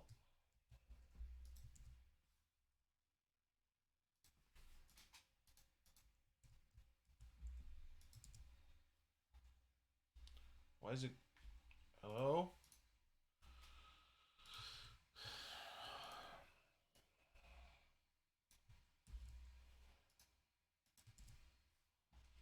I don't know what it's doing. It's sending it out as a...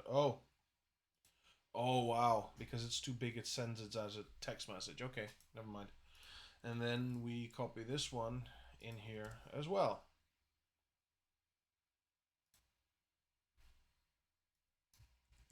CSS, save. Send it.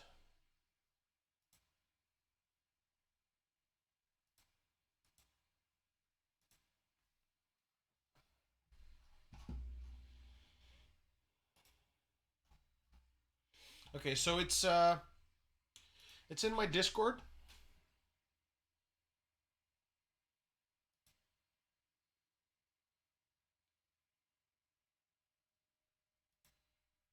It's in my Discord in the general chat. You will see the thread. It's the last comment anyhow. So, in fact, let me show you it this way.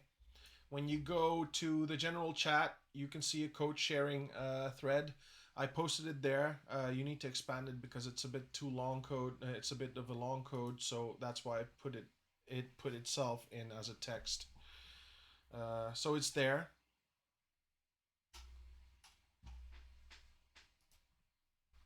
Oh, perfect. Thank you.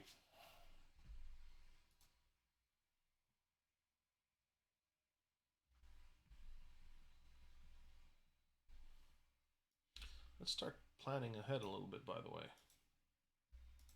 Let me quickly.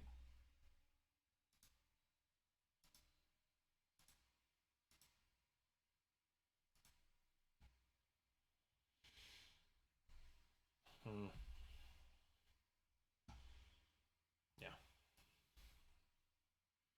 By the way, how's the frames going? The frames are going well.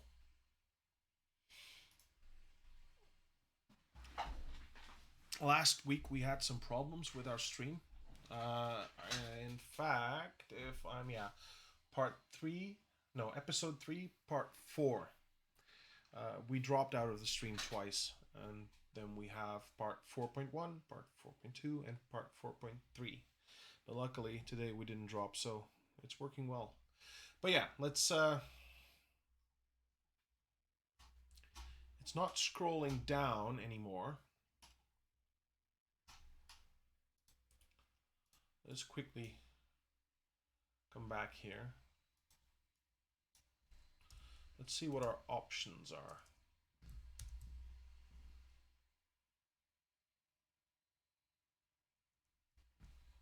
I don't think this is going to work. Although now you can scroll to the end, but it's not really nice.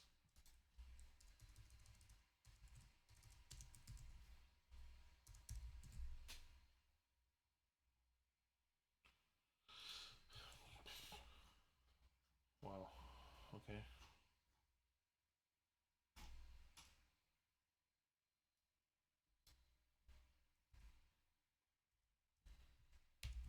What's our options? We didn't know wrap, but it was like, I don't think that changes anything, but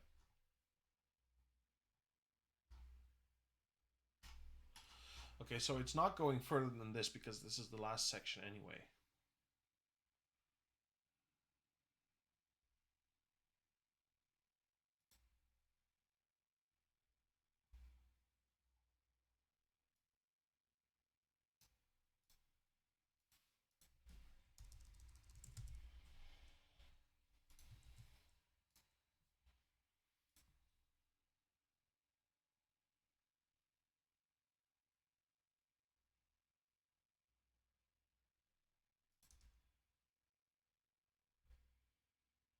Section display.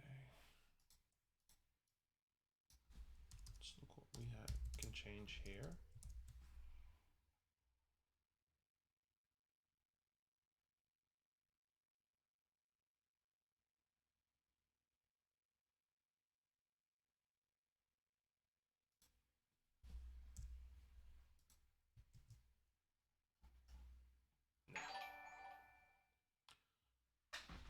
Tooks96, welcome. Thank you for the follow. Wow. We're slowly heading towards 100.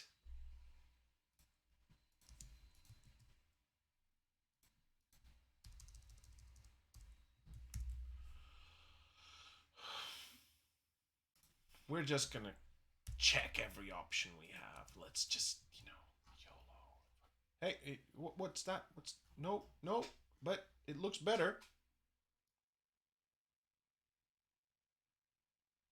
It looks a bit better, but it's not scroll snapping now. It's stopping with scrolling right after here. But once you manually scroll, it does scroll.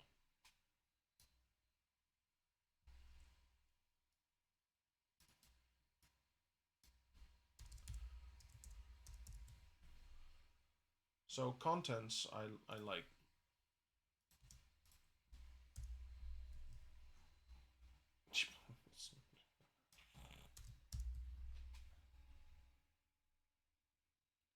I don't think this is going to work either.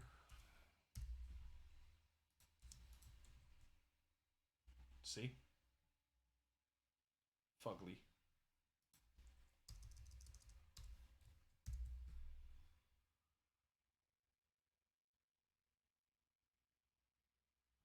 Oh, I want to start a career in dev, but I'm not sure what to choose between full stack JS or iOS native dev.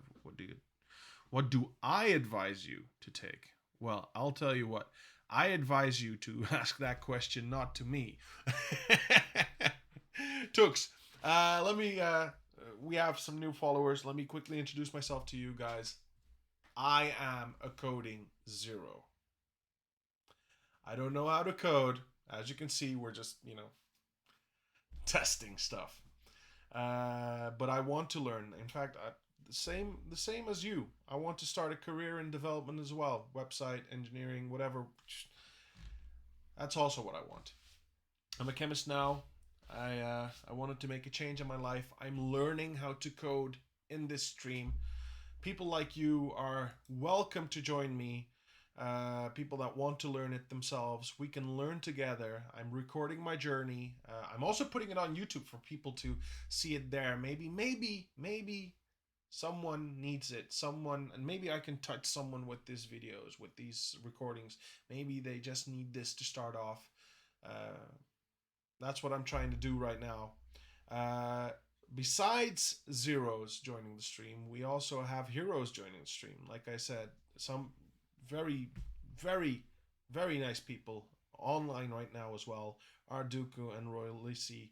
I think that if once they come back, they'll sure answer your question as well. I do have questions about that display. Flex and flex wrap are supposed to be on an article or scroller. Good. So why did you choose web over app? Why I chose web over app? Why I chose web over app is simple. My wife has a small online store. She sells candles, natural candles, natural scented candles, and well, first off, I love computers. I've started loving coding, so obviously I like doing what I'm doing now. So, but it all started off a little bit trying to find something to get away from my job right now. And my wife has a website, and I saw that the provider that we got the website from only has certain amount of templates that you can use to build the website, and I really didn't like it. I want to be able to build my own website. I want to be able to build a website for my wife. So that's a little bit why I, at this moment, prefer web. That doesn't mean that I'm never going to prefer app in the future. First web, and then maybe I'll start looking into app. I did some C# in the past, very small past, but yeah, maybe one day I'll do app development as well. But now first web development. You do have a question about line 258 on CSS. What are you using the width and height 150 pixels for? Let's quickly check because I don't really remember. 258. For the image. For the image. Because otherwise the images are, big. If you have something else for that, if you have a way to automatically scale it, hey, that would be beautiful as well. But for now, the reason I'm doing that is the picture. Although now coming to see it here, it doesn't change a lot. I'm sizing the whole section.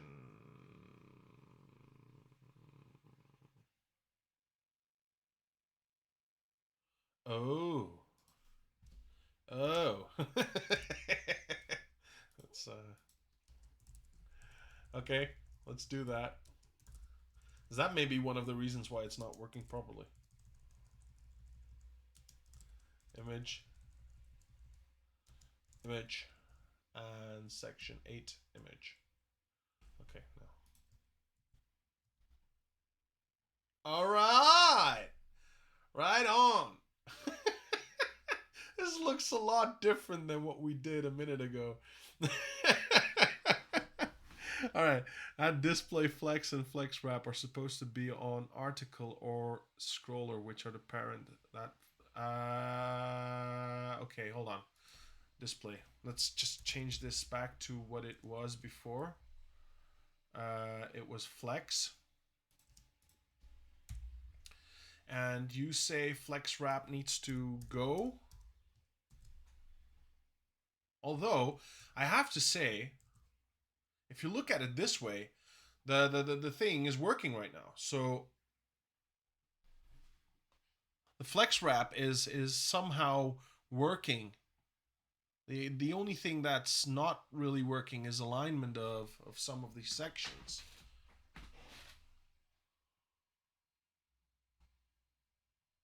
By the way, let me quickly because I'm seeing something that I don't like.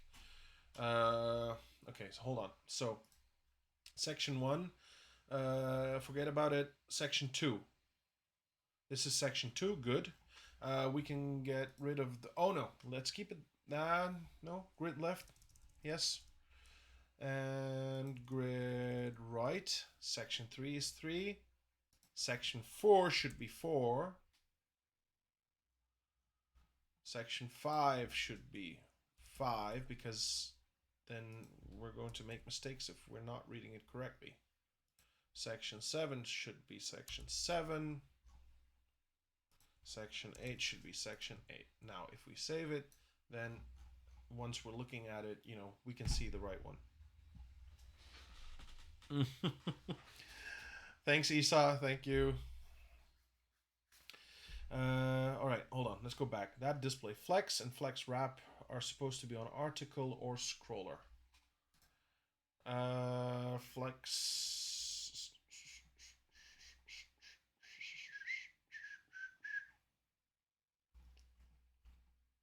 So what are you suggesting?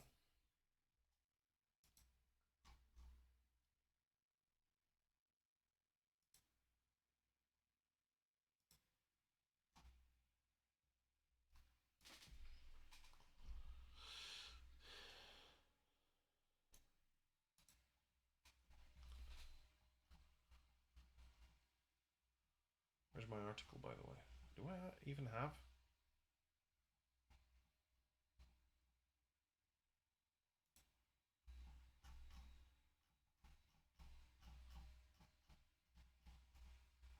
We start off as article and the class is scroller.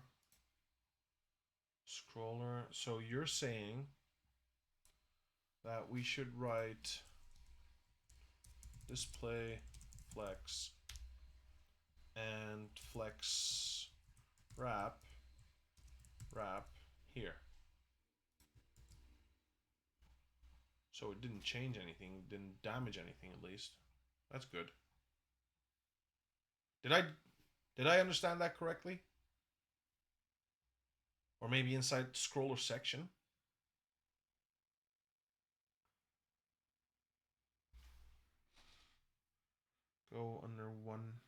Go one under the other. Okay.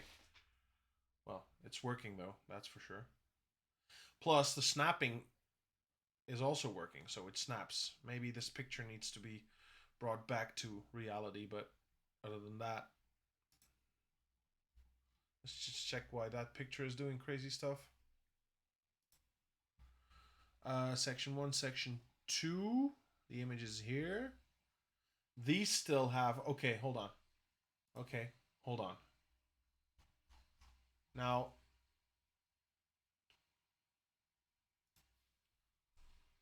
let's just delete these styles quickly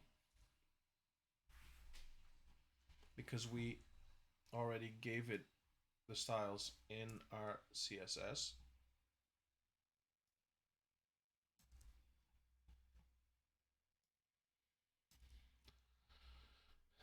Let's see what goes wrong so we can correct it.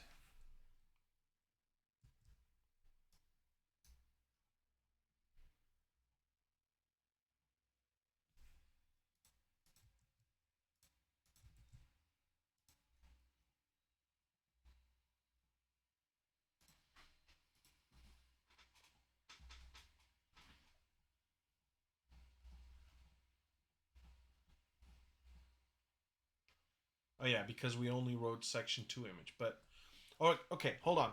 I have a question for you guys again. Me with my questions.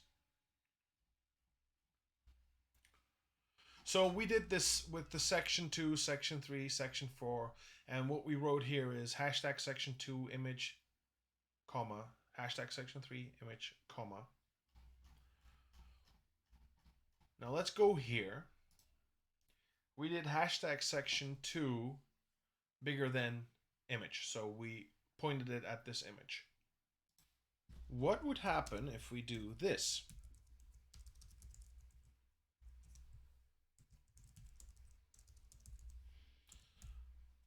Let's fuck our code up a little bit more.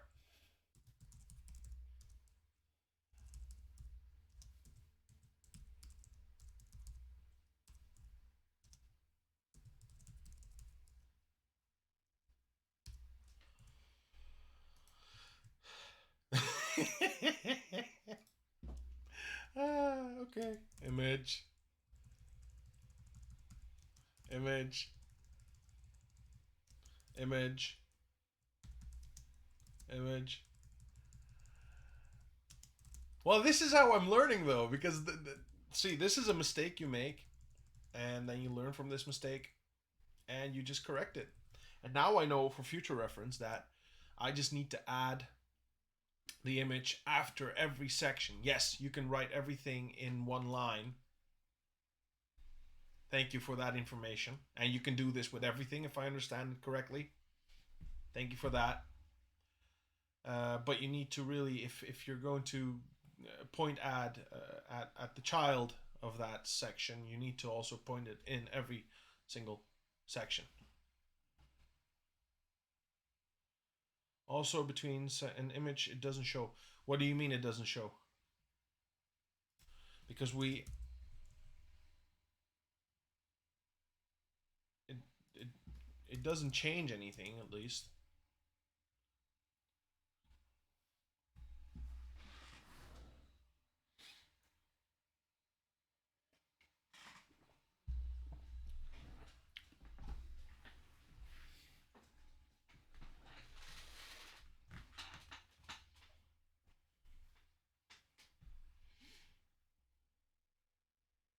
Oh, yeah, okay.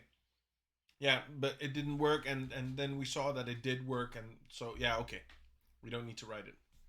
But what I'm going to do now quickly is I am going to move this up. Reason being is uh, I don't want it to be in the middle here because we're writing stuff for these codes, and this can be separate.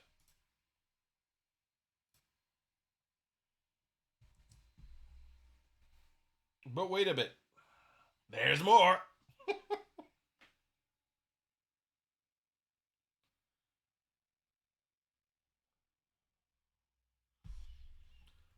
But I do have to say, it looks a lot better. I just need to I we I need to figure out, and I think it has to do with this part. I'm almost pretty sure it has to do with that part.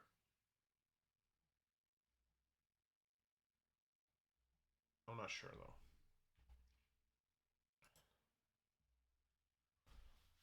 though. You could add a class like section element and apply it to each section, so you don't have to write all sections. How do you mean?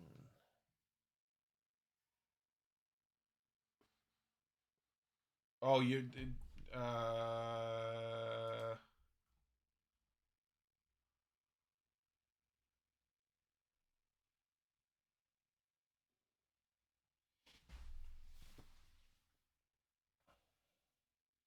okay, but wouldn't it be? It would work. I'm sure it would work. But wouldn't it be, because I've learned something new. So what I've learned. Uh, Now you guys haven't had a chance to meet him yet. We have a good friend of mine called Hack Donalds. Beautiful name, by the way. We do some off-stream stuff as well. He's trying to teach me some stuff. He's a He's an engineering manager at a big company. Not going to give any names, etc. What he, and like I said, I learn new things. He told me something about semantics and how, even though if and I may have misunderstood him, so please correct me if I did. Where if you're writing code, it may look good, it may work as well, but it might not work for search engines, etc. Or it will work, but they'll just jump over it because they're not expecting any information, or they're not actively searching for information in those pieces of code. Wouldn't that cause any problems for us if we make if we call it section element, for instance, if we create a class like section element?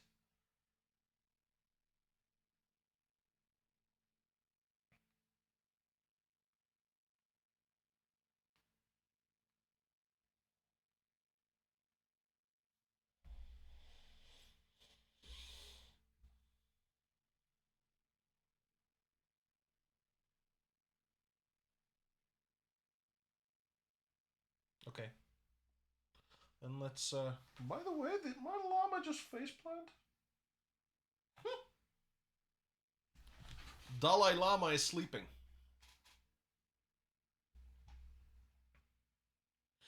uh well, I don't know how long you've been watching, but let me quickly explain what I'm doing. Cherkim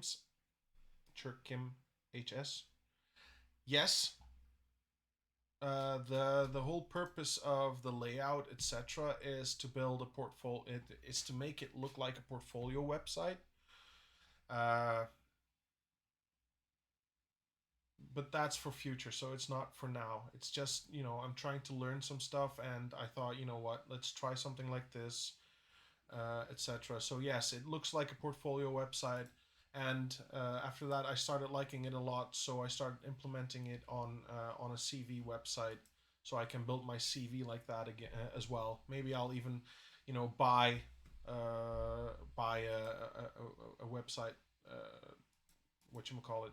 Forgot the name. Whatever.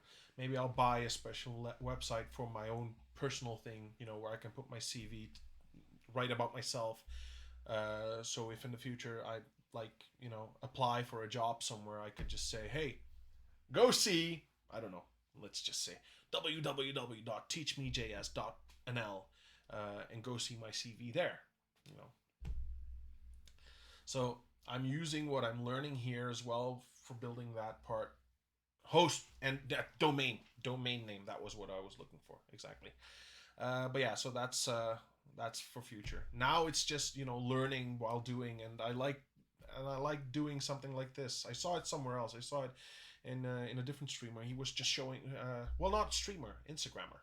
He was showing off his own website portfolio, and I really love what he was doing with it. Yeah, I don't. My end goal there, to be honest, like there is no end goal, because uh, now you're probably a developer. Now you have a goal. You get a project. Your project has a deadline. Your project has some things that you need to accomplish, etc. So you really have an end goal. You're heading somewhere. I don't have that. I'm a zero.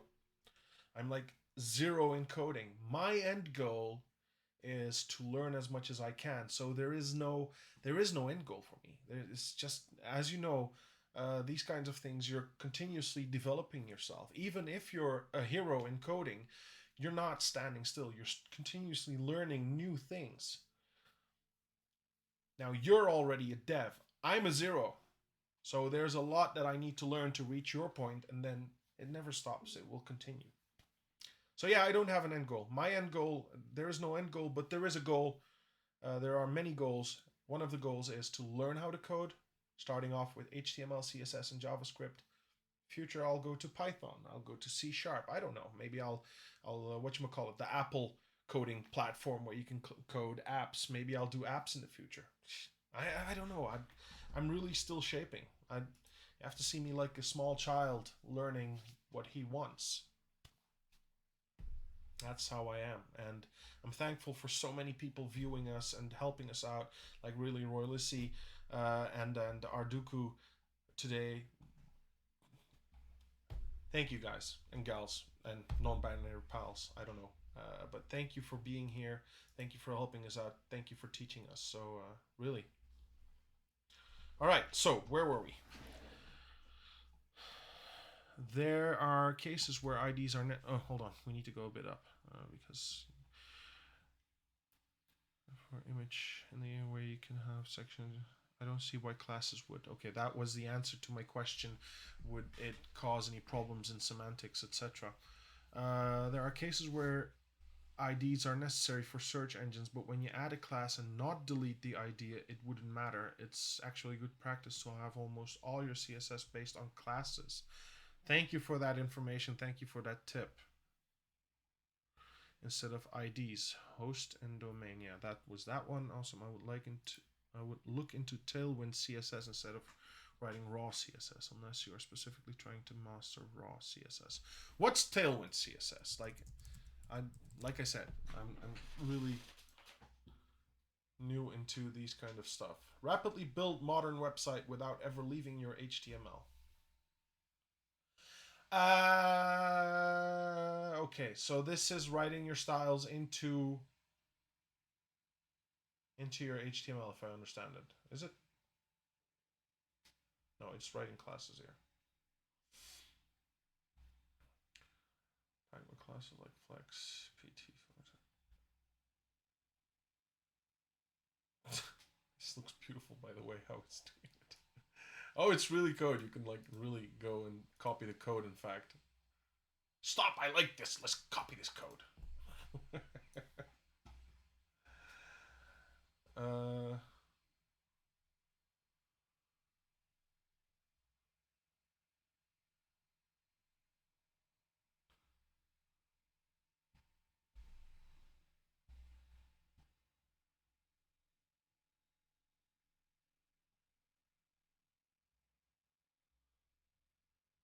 per library on CSS, so you don't have to write detailed stuff like margin right to the class. Okay. Oh, so it's okay. Hold on. Let me just understand and maybe use words that I now understand. So in the CS50 course in week 1, they teach you C, and to get C running, they have a CS50 library for that. The library they wrote specifically for this. The class the tags you're using, C doesn't know those tags. But because you download that library and attach it, it does know those tags.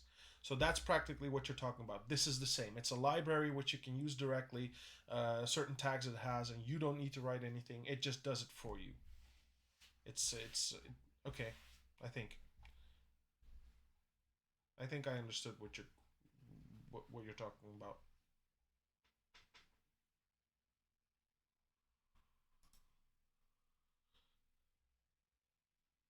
Okay, but what I don't understand though, I'm okay with libraries etc. to do certain stuff. Uh, that don't exist, if you know what I mean.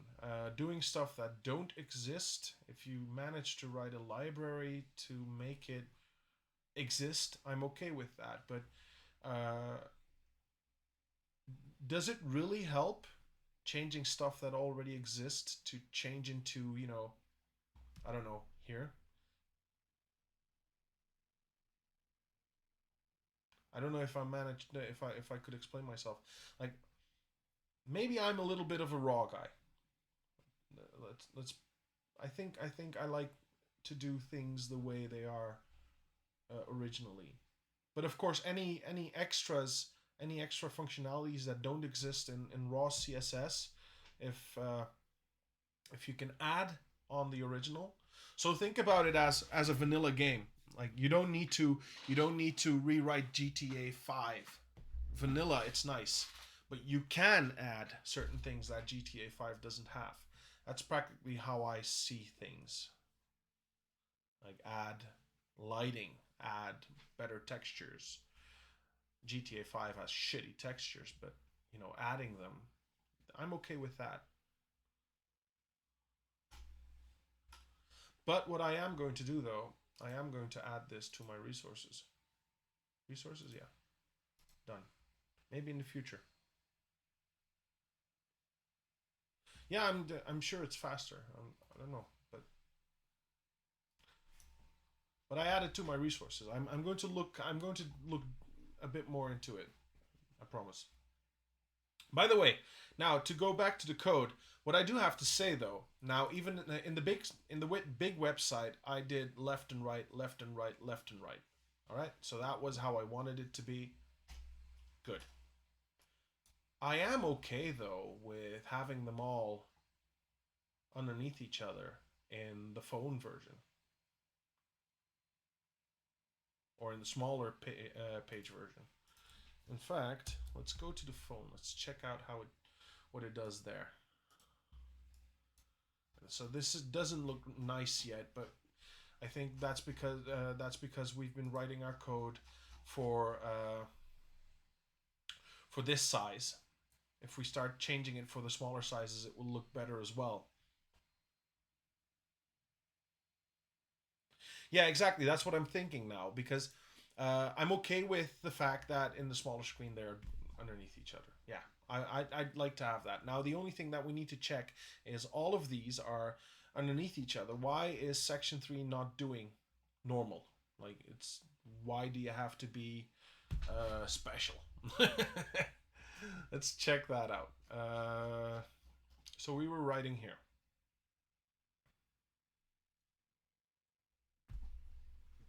Because we have this one here. That's obvious. Okay. We fixed it.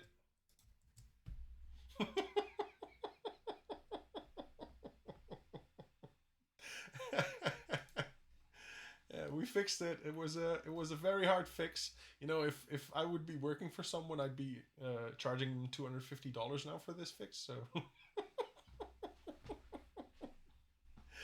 all right, nice. Now the only thing that I need to do, and that I would like to change, is get this picture a bit more up here.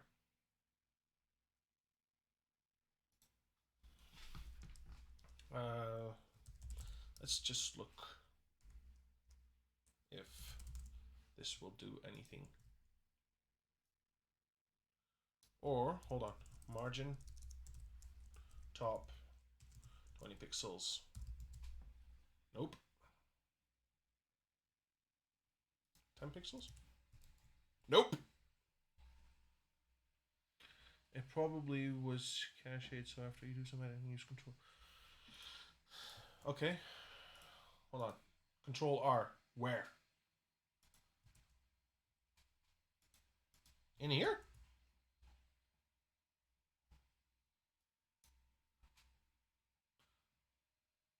Yeah, but no, it wasn't the cache though. It wasn't the cache. We had here, and that was my mistake. We still had here a section 3 where we were doing some stuff. So that's why all of the sections worked, but section 3 didn't because we were already writing a code for it. So it was using that.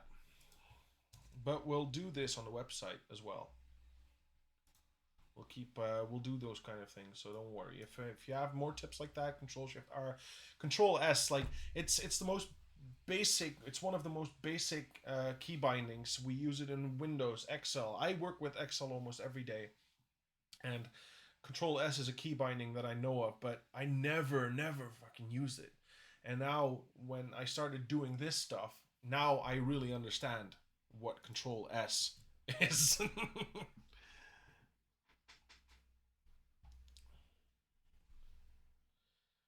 But yeah, so what I want to do now is though is change this with the picture because I don't like the fact that the picture is this low.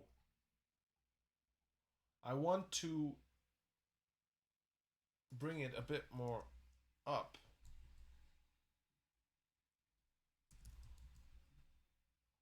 Yeah, no, that's too far.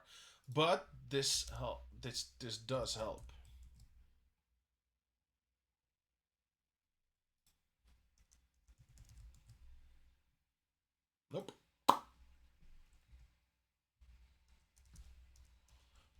Okay.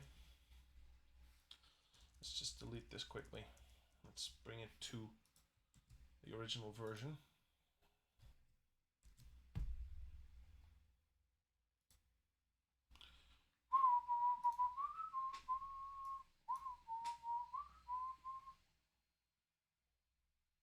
Hold on. Did I fuck it up again? Oh, okay, hold on. Let me just quickly do something. Let's just copy this because obviously we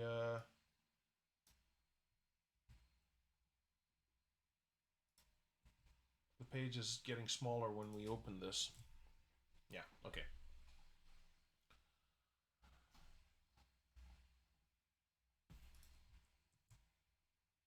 Now,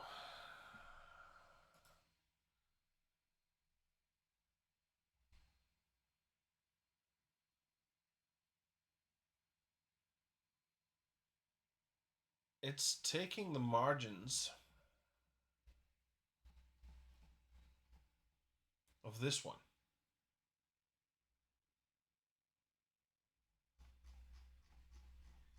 But it should take the margins. Or we didn't write any margins here, though.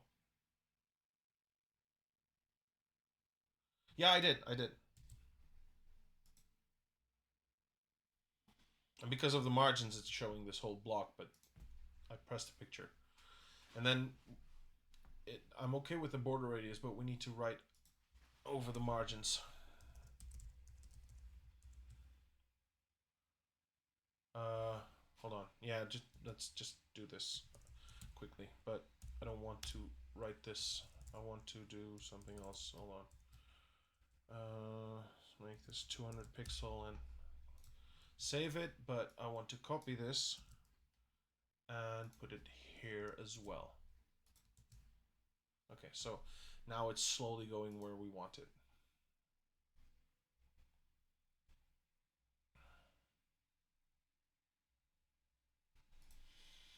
Margin top. Let's decrease this to 0 pixels. It comes a bit more to the top, but let's make minus 50 pixels out of it. Okay, so what I don't get right now is this is coming closer, but it's still outside of the page, and that has to do with the top here, I think. Like for instance, if I do 200 pixels, just look at how this changes. The spacing becomes less. So when I increase the picture, when I increase the margin of the picture with the top, this becomes less, but the picture stays like at the bottom, which I obviously don't want. Let's just look what we did with the header, because we have some code in the header as well, as far as I remember.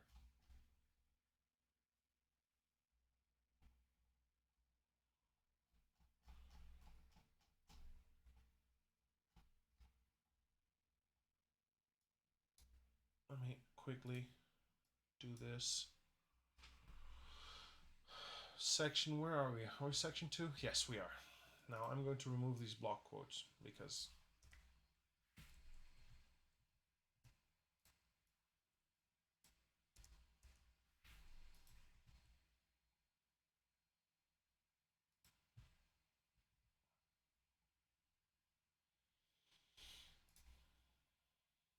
and now let's try going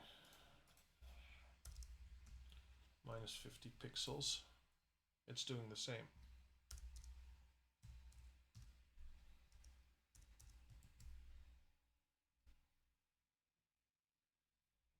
Yeah, I have. And that was because I didn't want it when it's snapping. When it's snapping into here, it just puts this right underneath here, which I didn't like. That's why I put the 2 BRs.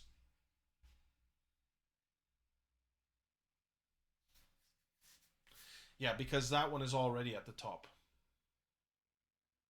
This is section 1, so this, we're not doing anything with this, but once we're snapping on,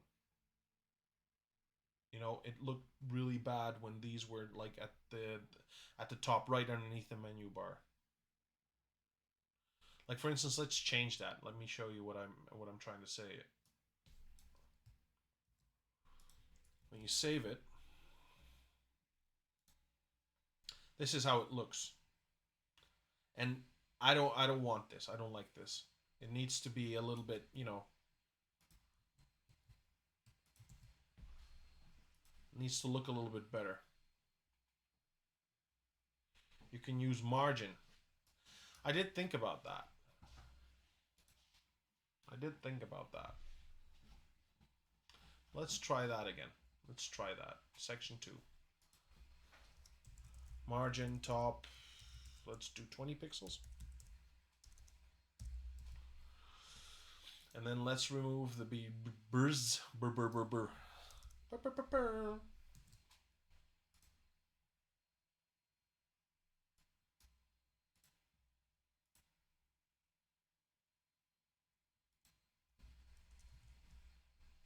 Oh, you mean marginal scroller. Oh, okay.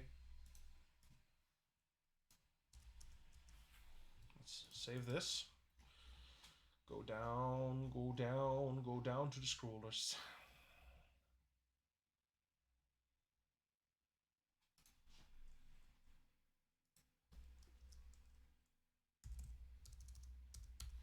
Let's put it here. Hold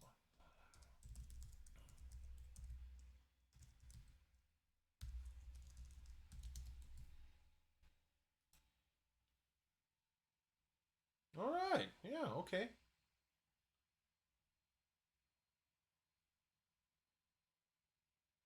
Although what it does now is, let me quickly check something.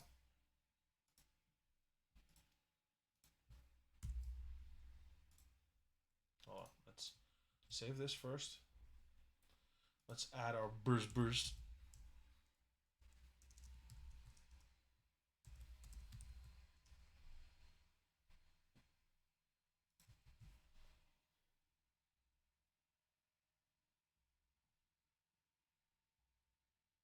Oh, yeah, okay.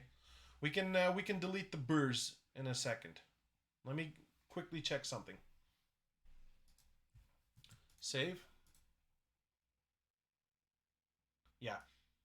Now, I want you to check this out.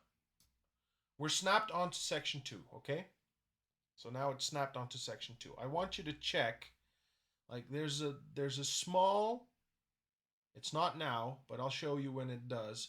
There's a small little bit of screen here that loses all the text. So now it's beautiful. Like the text continues without problems. Just check this out. Hold on. You see, the text scrolls out into the black part of the menu of the nav. Let's go back here. Let's delete the burst. Save the page. And then let's uncomment this one. And now check it out again. Like, this is section 2, okay? Now look at that. Oh, wow. I need this this scroll bar needs to leave. This is bad. We need to check out how, oh, I know why. I know why. But when you check, you see that little bit of pinkness? That margin that we added, the 20 pixels, is now, you know, deleting our text. It's about 80. Hold on. I know how to fix that. I know how to fix that. That's here. We need to change this to 100 now. We need to change this to 100 now. And once we change that, the second scroll bar leaves us. But it doesn't change the fact that we now have that little bit of background image that is deleting our text in the top. That's what the 20 pixels of margin is doing now.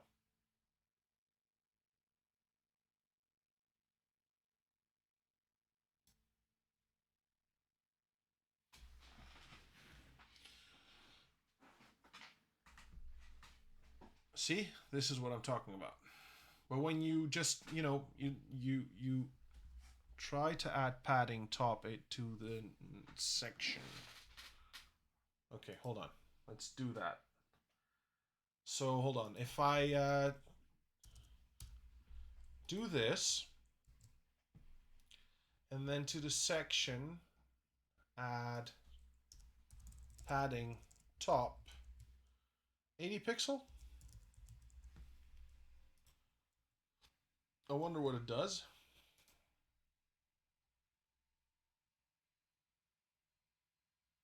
Now we have this second scroll bar again. Plus it's still doing the and maybe remove the margin top 20. Where are we? Oh, you mean from the scroller? Hold on.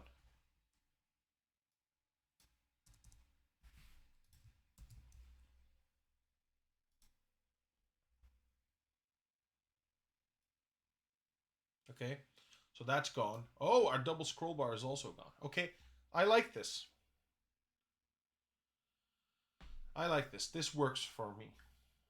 Then in this case, what we can do now is, in fact, we can do this for everything, I think, right? Yeah, we can do this for everything. What I'm going to do now is, we added the padding to section 2, right? I'm not going to add it to section 2. I'm going to add it to section.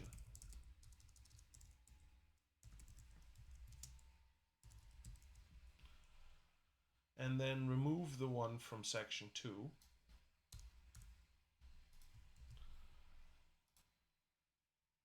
Good. Hold on, sorry, I'm fucking up my screen right now. Section 1, we're deleting the burrs. Section 2, we already deleted the burrs. We delete these burrs as well. More burrs to delete. Tell me when I'm getting on your nerves with my burrs. More burrs to delete.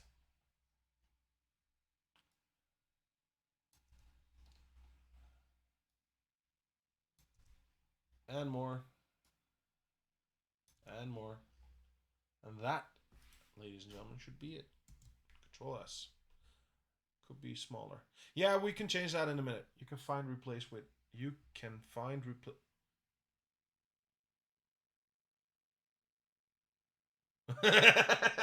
So I'm rebuilding your nerves by deleting the burrs. I think. All right, let's see. Now, as we deleted the burrs and we refreshed our style, well, saved our style CSS page as well, this is looking fantastic. How is it looking? Well, we still need to fix the picture part, but the image part.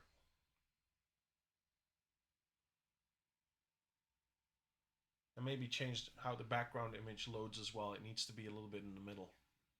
Because this is at the top, it doesn't look like, you know. Okay, by the way, oh yeah, sorry. I wanted to ask you that. Find replace with nothing. So let's just, you know, try it. Oh, see, there's more burrs.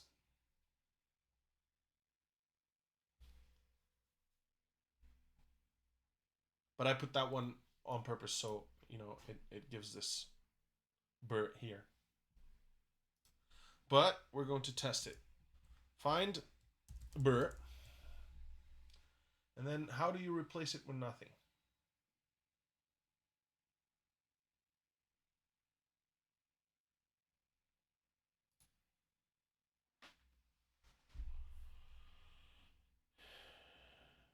And in replace, don't write anything.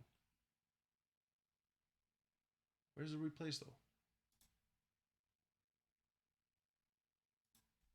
Find selection.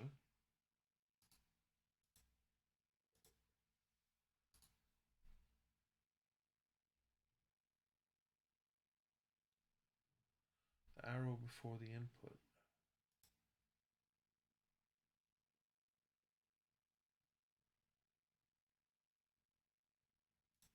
Oh! Oh! Okay.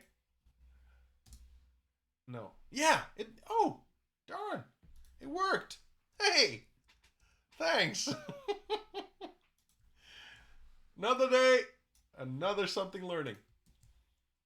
And this still there, so I didn't fuck it up totally. So that's good.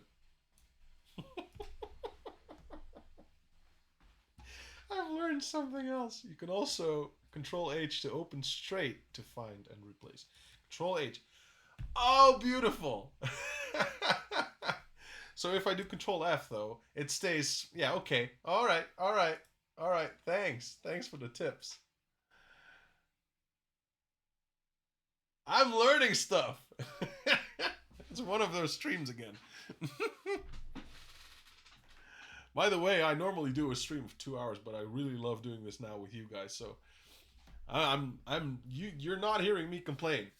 You can do step by step, not necessarily all at once. Well, uh, I think to rescue Roy Lissy's nerves, we needed to do it at once. I'll quickly be right back. Won't take a minute. Yeah, go ahead. We're here. We're not leaving anywhere. Not yet, at least. All right, but okay. So now we need to look at how to fix these pictures. What I want to do though, I want to check. Hello? I want to check.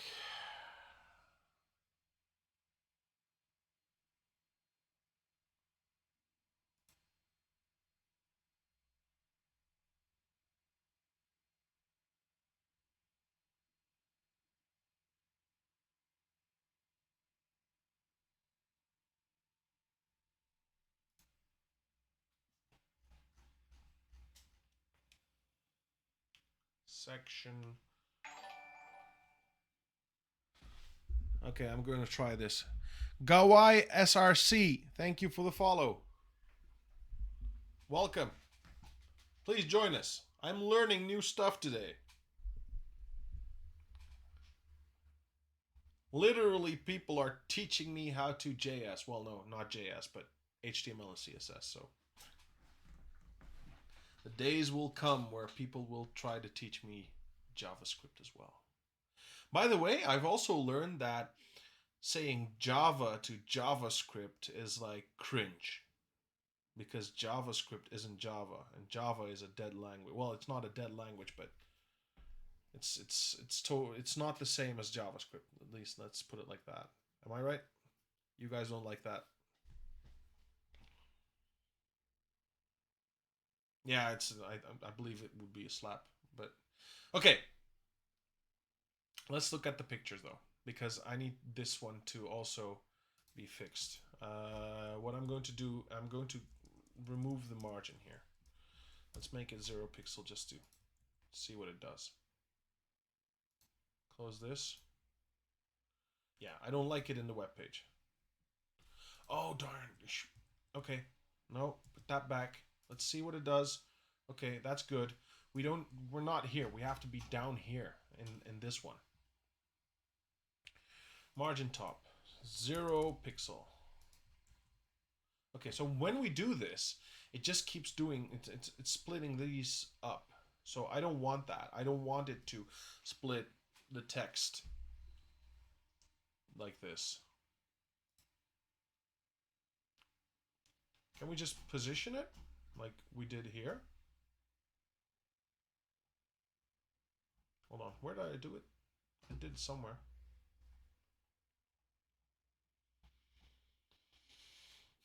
Yeah, but I did that with background position. Is there a way?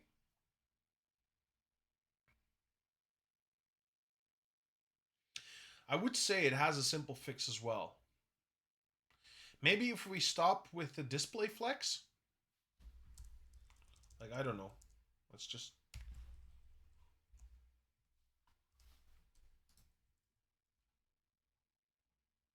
No. No. Oh, no. Stop scrolling. We don't want that.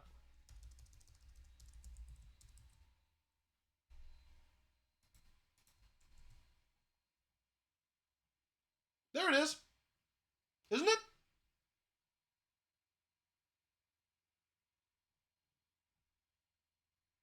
That fixes it. Let's give it 20 pixels margin from the top. Let's give it 50 pixels margin from the top.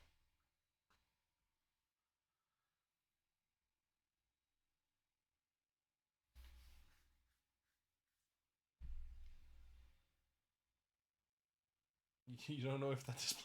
It doesn't even exist. Yeah, no. I don't know.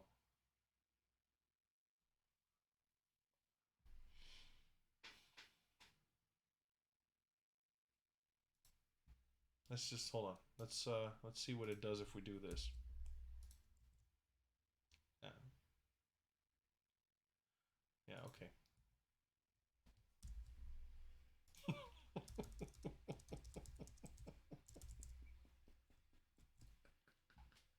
Why do I have a feeling, Roy Lissy, that you have a slight healthy OCD? Healthy though, not in a bad way.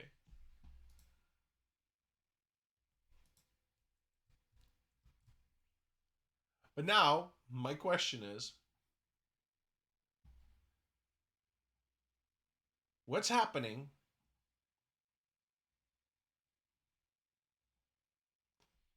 What's happening with the sections that should be on the right? Because as you remember, section 2 is a grid on the left, section 3 is a grid on the right. So all even numbers are left and all uneven numbers are right. And as you can see, all on the left, this sentence just connects nicely. And all on the right, this sentence doesn't connect nicely.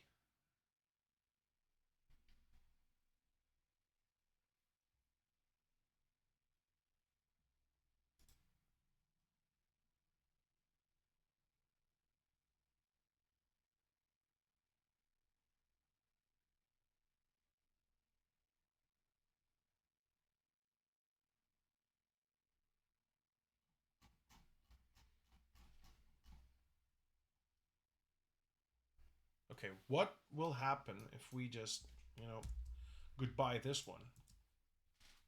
Okay. What happens in the big one? Okay. All right.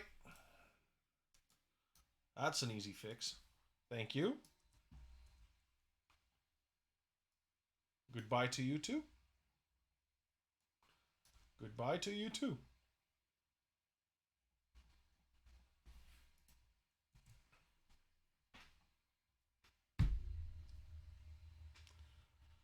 The effect of text align justify that it tries to fill the whole square.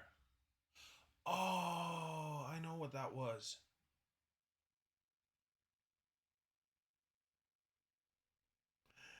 Okay, I'm sorry. Yeah, you're right. You're right about that. But in my defense, I'm sure there's a text align. There's no other text aligns. Okay. There is no in my defense anymore. In that case, you're right. I forgot about it. I'm sorry. But yeah, hold on. The effect of text align justifies that it tries to fill the whole square. So what I was trying to do was, and yeah, that's, but I don't think that it really matters now because it still looks nice. What I was trying to do is the same effect as you have with Word documents. New rich text format, and then let's just take some piece of code from some piece of lorem ipsum from here. What I was trying to I was trying to do this. Shit, it's not working. Darn you. Paste as text only. Why won't you work properly, darling?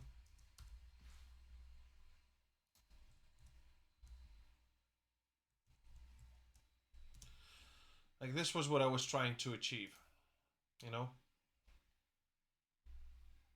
Yeah, that was what I was trying to achieve. That it's a little bit of professional. Uh, how'd you call it? Oh fuck! I know the Turkish, I know the Dutch version of this word, but I don't know the English version. But what I'm trying to say is, I've been in the I've been in the chemical industry for so long. I've done research and development for so long. You know, when you're writing a paper, when you're writing a thesis, when you're writing whatever you're writing, it's always, you're justifying it left and right. So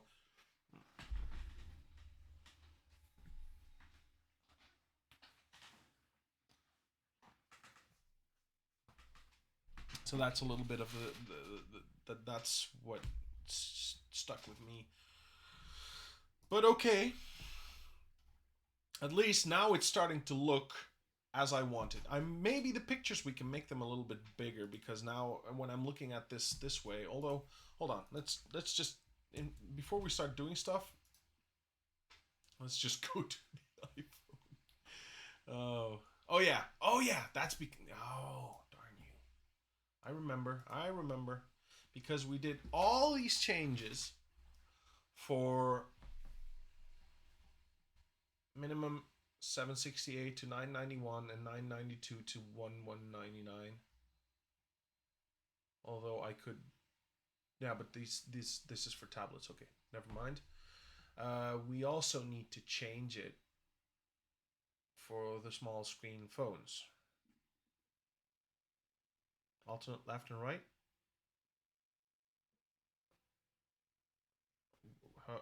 Huh?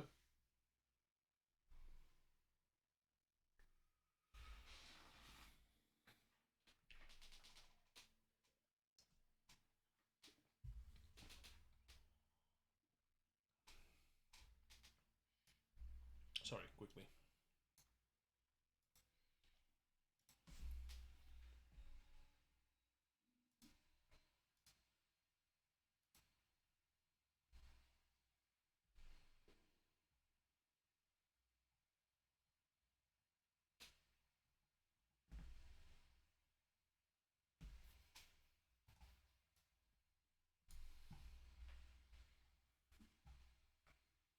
Yeah, I wanted to be. I wanted them to be alternated left and right on the PC.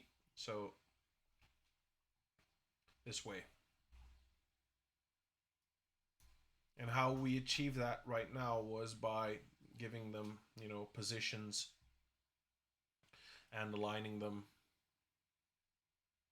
and whatnot, giving them margins on the right and margins on the left. What I did this before was I gave it a grid. I gave it a grid, 3 parts. No. Yeah, grid, but 3 parts, and then I used this 1 and 2, and for the ones on the right, I used 2 and 3.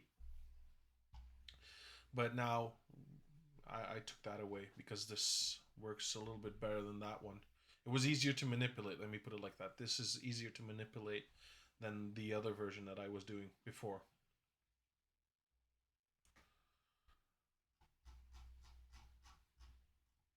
By the way, where are you guys from? Like, I'll start off. Hello, my name is Hakan. I'm from the Netherlands. But yeah, I'm from the Netherlands. I'm half Dutch. I'm half Turkish. Father is Dutch. Mother is Turkish. I have both nationalities. Uh, I've lived 0 to 14. I lived in the Netherlands from 14 to, I would say, how old was I?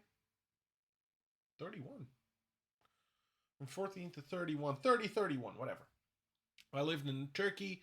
Uh, I finished my education, bachelor chemistry and master organic chemistry there. I've done a very long time in the university laboratory doing R&D. My works are more on cancer research, cancer screening. You're from Romania, but live in Denmark. Oh, Denmark! I love Denmark. I love Romania as well. Been to Romania many times, many times. Generally, it's when we're driving for vacation from the Netherlands to Turkey or other way around. We drive through Bulgaria, Romania, Hungary, and then Austria, Germany, whatever.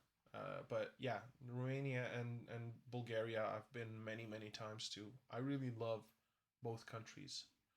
Uh, in Romania, I don't know the river, but there's a big river right through the middle of Romania. In fact, there's also a big vacation place where with a lot of hotels, a lot of people go there. But on that river, Kosovo. Yes, I know. Uh, in Romania, right on the riverbank, we always stop at a restaurant and we eat ciorba de pui.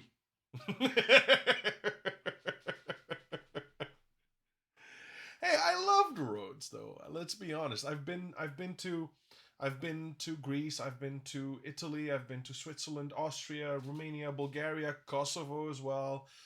Turkey, obviously, and Netherlands, obviously. Germany, I've seen France, Belgium. There's many countries that I've seen, and the more cultures you see, the more cultures you experience. I think the more you understand the world. I think that the our biggest problem in this world is that people don't understand other cultures, don't experience other cultures. So they are limited to where they live. And that's how you get, me-centered people. Ciorba de burta. What's a burta? I know chorba because chorba is also how they say it in Turkey. Chorba, pui is more that reminds me of French, but it's cow belly. Okay, all right. Çorba de burta is a little bit like işkembe çorbası, which they have in Turkey, which is like you said, it's the it's the it's the it's the intestines of it's sometimes my English just runs away. Goodbye English. English, Arabic, no Turkish. And switch it around. İşkembe. The tripe. So the tripe or stomach part of a cow is used. Pui is chicken. Yes, çorba de pui is chicken.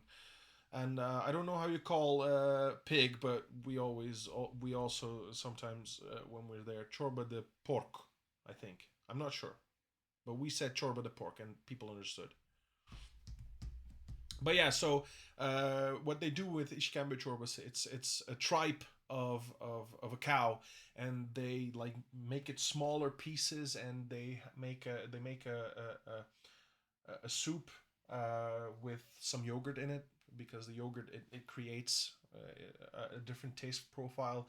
And then how you eat it is there's two sauces that you can add to it. One is a vinegary sauce with a lot of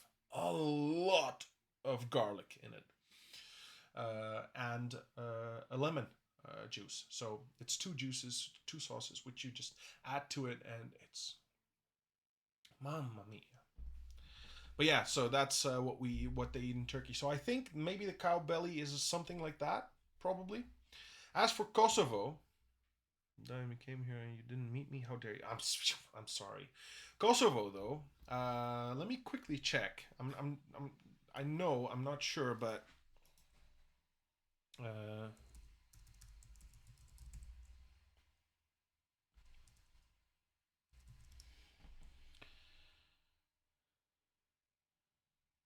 yeah, yeah. So I wasn't sure, but I wanted to check before I started off. My mother's side is from Pristina. So my grandparents from mother's side are all from Pristina.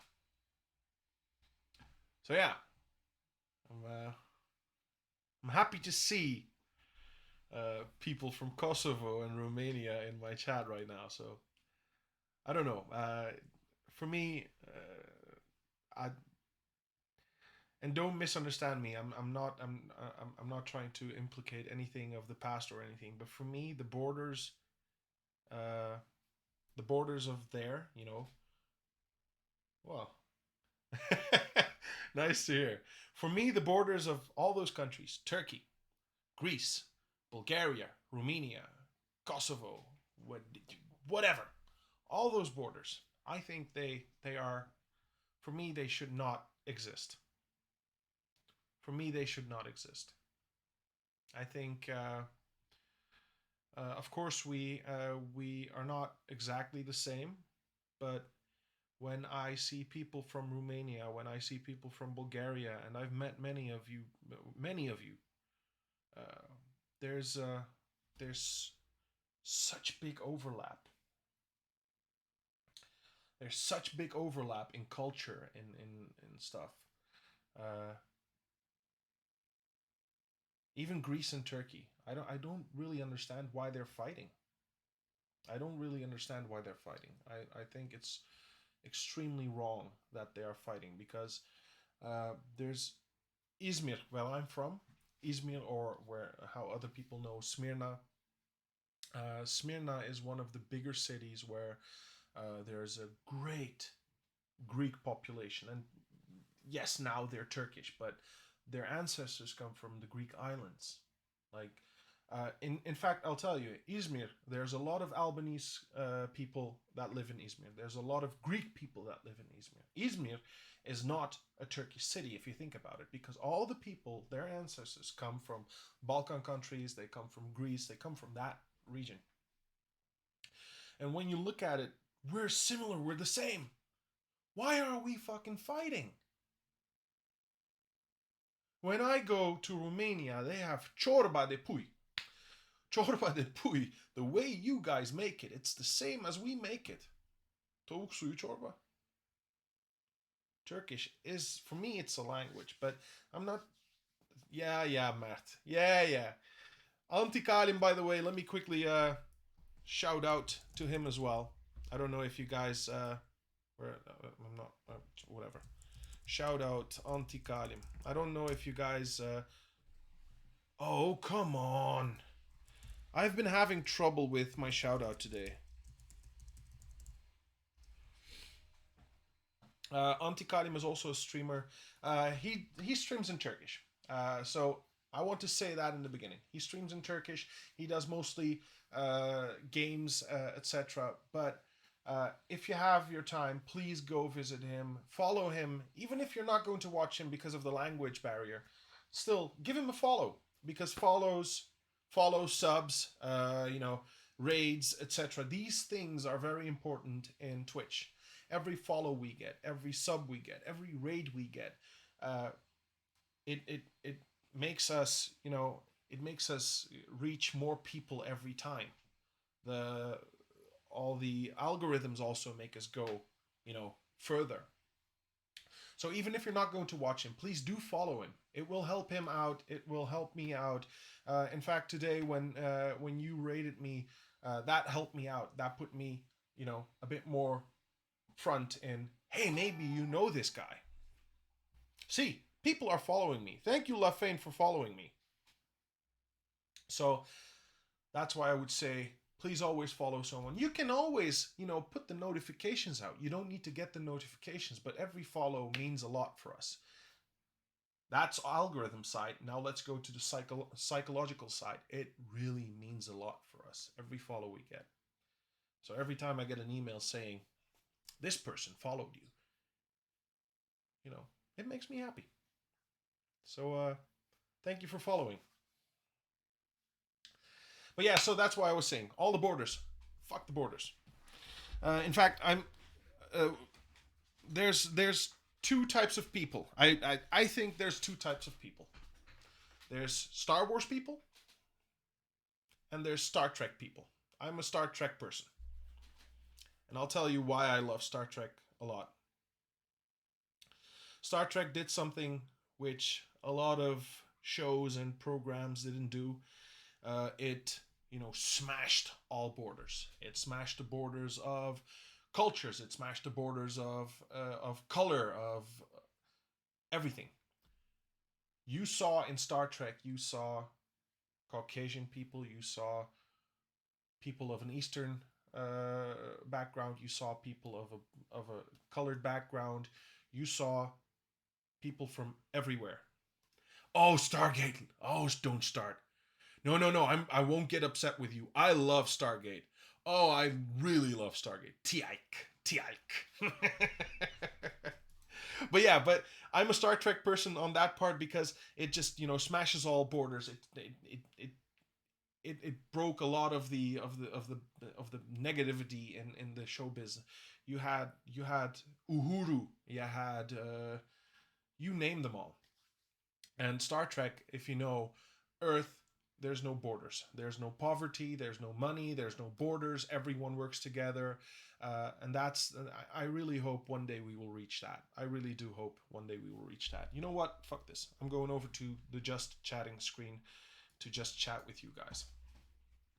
Because we've been just chatting for the last, I don't know how long. So yeah, that's why I'm a Star Trek person. And Stargate, oh,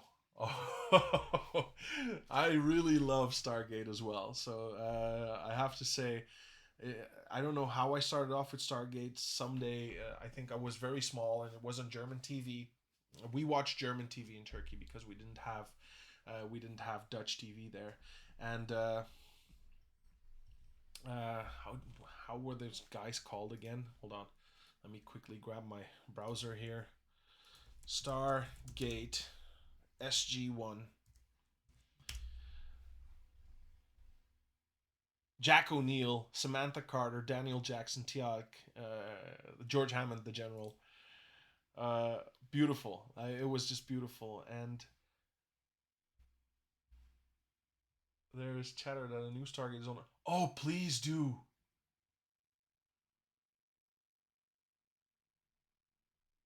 What kind of special square?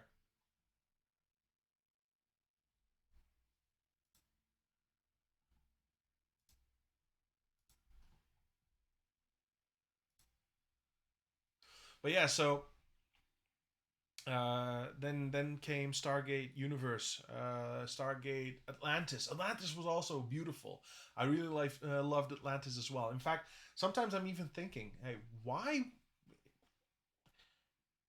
It's not impossible, It's I'm not saying that it is possible that something like Stargate exists and something like Atlantis exists, but it's not impossible.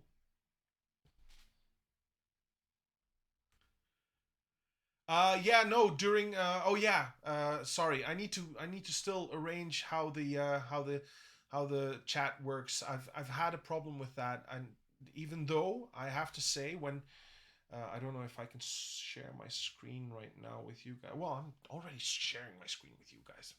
What am I talking about? Whenever you write, your box is this big normally.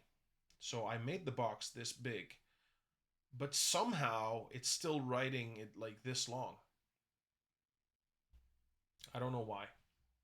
Amazon bought MGM a while ago and now they are talking with producers. Oh, please, that would be beautiful. That would be really beautiful. Really.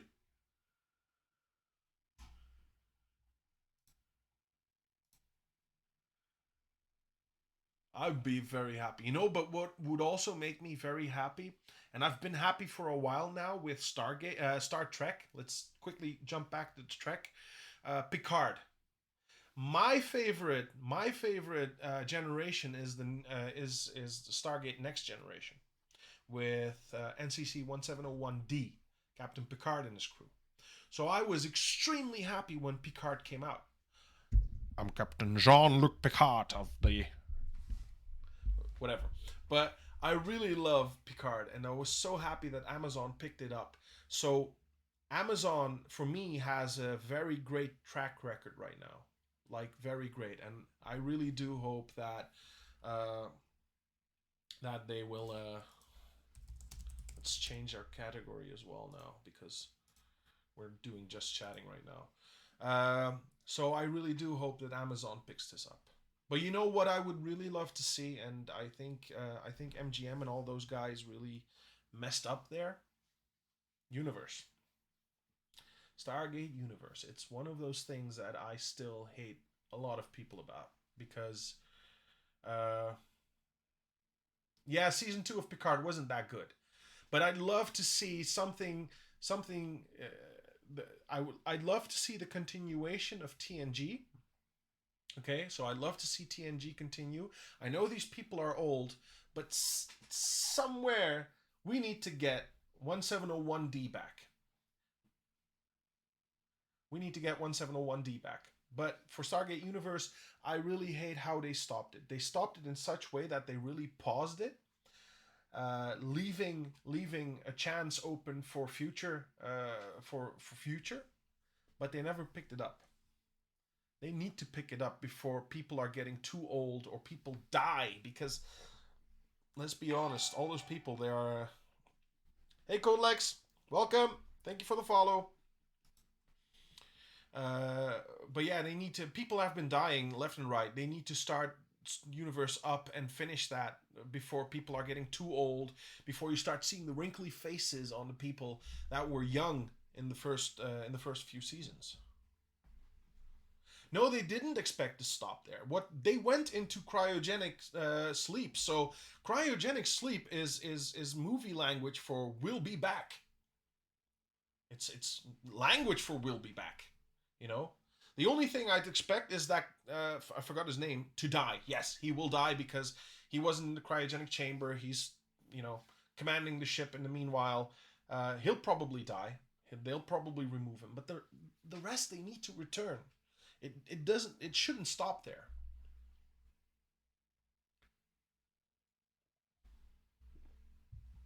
That's what I've been thinking. But yeah. Other than that, what else do I like? We just had Christmas, so Christmas movies. Okay, I want you to write in the chat what's your favorite Christmas movie. And please, when answering this, steer clear of Home Alone. Home Alone is a Christmas movie. We all know it's a nice movie, but I don't want to see Home Alone. What is your most favorite Christmas movie outside Home Alone? I'll tell you mine as soon as I get some answers. You don't have Christmas, but I'm sure you have a Christmas movie, Matt.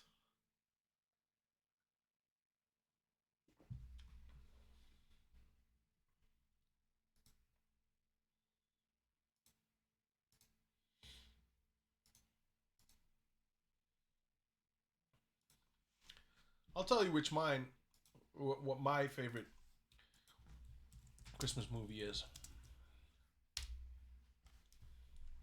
That's mine. That's for me. That's a Christmas movie. My wife would object.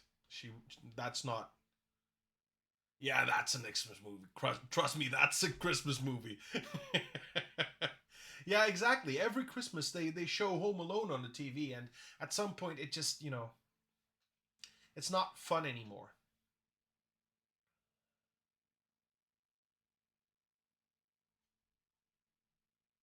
But Die Hard 1 is a Christmas movie. Like, come on. Like, please. Let me quickly go find the scene and then I'll be right here.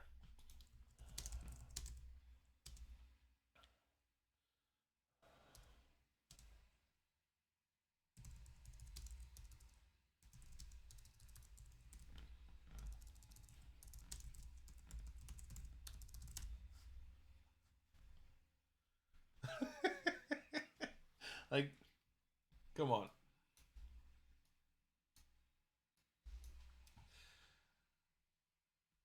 This is probably the most Christmas scene out there.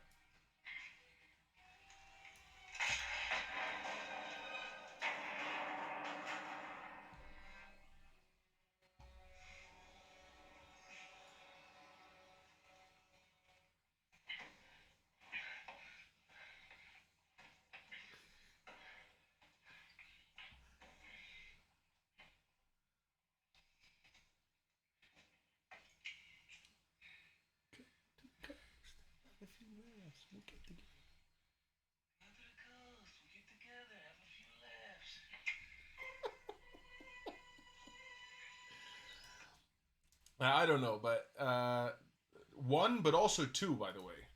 Die Hard 2 is the one they have on the which is on the airfield with all the snow around. Okay, this one is less Christmas, but Die Hard 1 it revolves all around the Christmas party that he goes to, and these bad guys, kidnap everyone. So for me, Die Hard 1 is a Christmas movie. Sure, you can think otherwise, but for me, it is. Last few years, I preferred rewatching some TV shows, episode like Sliders, Supernatural. Oh, Supernatural. House. Yeah, House is also nice. I've never watched it, so. Well, please go. Die Hard is a movie to watch. Like, I like all of the Die Hards, and I'm extremely sad that Bruce Willis is going a bit bad. Like he's been sick for a while now, and it's not looking good. He has a brain condition. I forgot what it is. So I'm very sad about that because I'm pretty sure that there would be a lot more nice movies coming out with him in it. But yeah, now it's gone. They could do they could do deep fakes, but I don't think it will be the same as Bruce Willis playing himself.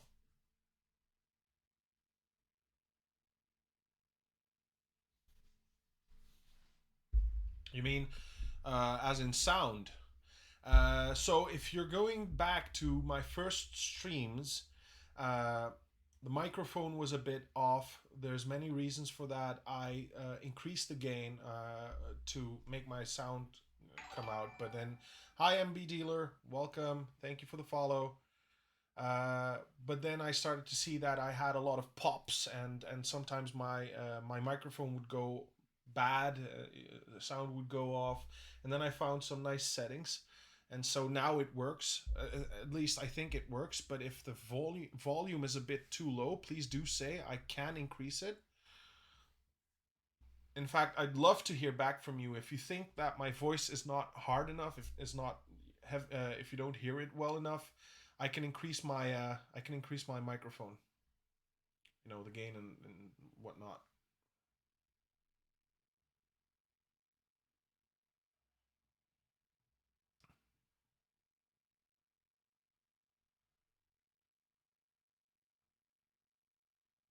No, no, it's possible that if you look back to the first, I don't know, 2 or 3 streams, you'll hear a lot different because that was when I had my settings a little bit off. In fact, what did we have? I don't remember which setting I changed, but I found some nice settings on the internet. Install later. Skip. Wrong. Logitech G Hub maybe. I'm using a blue Yeti X Pro, Yeti Pro X, whatever. Uh, yeah, I changed the input gain. I made it a lot less.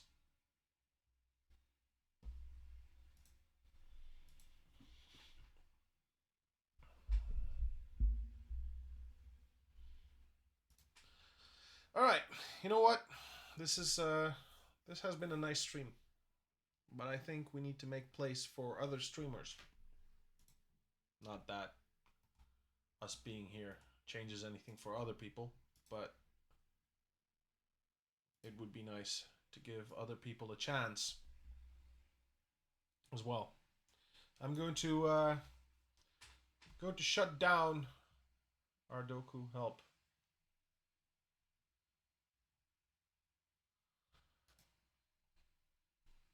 I don't know how he's going to help you. No one can save you now.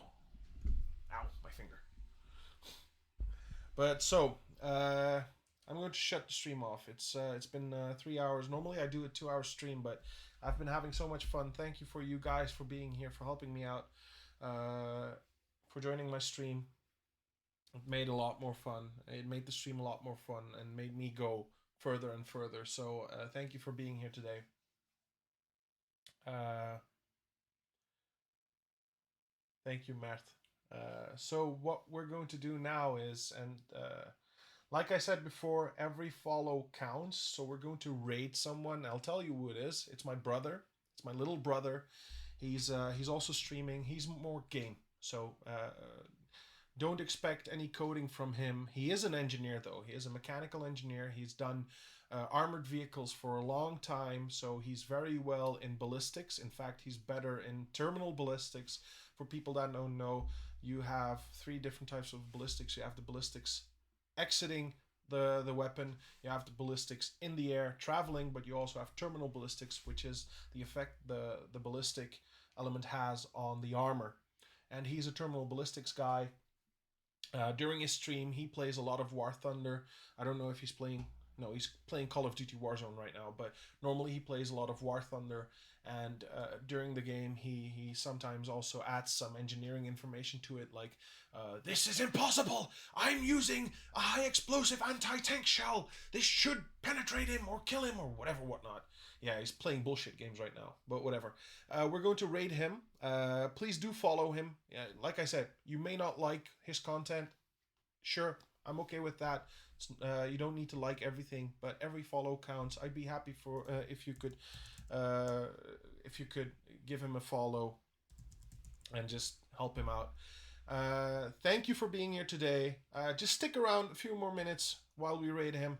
We'll be seeing you next week Sunday, unless there's a stream somewhere in between. But next week Sunday, 2 o'clock, 2 p.m. Central European Time, CET. So I'd love to see you again. We'll be streaming a lot more stuff like this. Thank you for being here today. See you next week.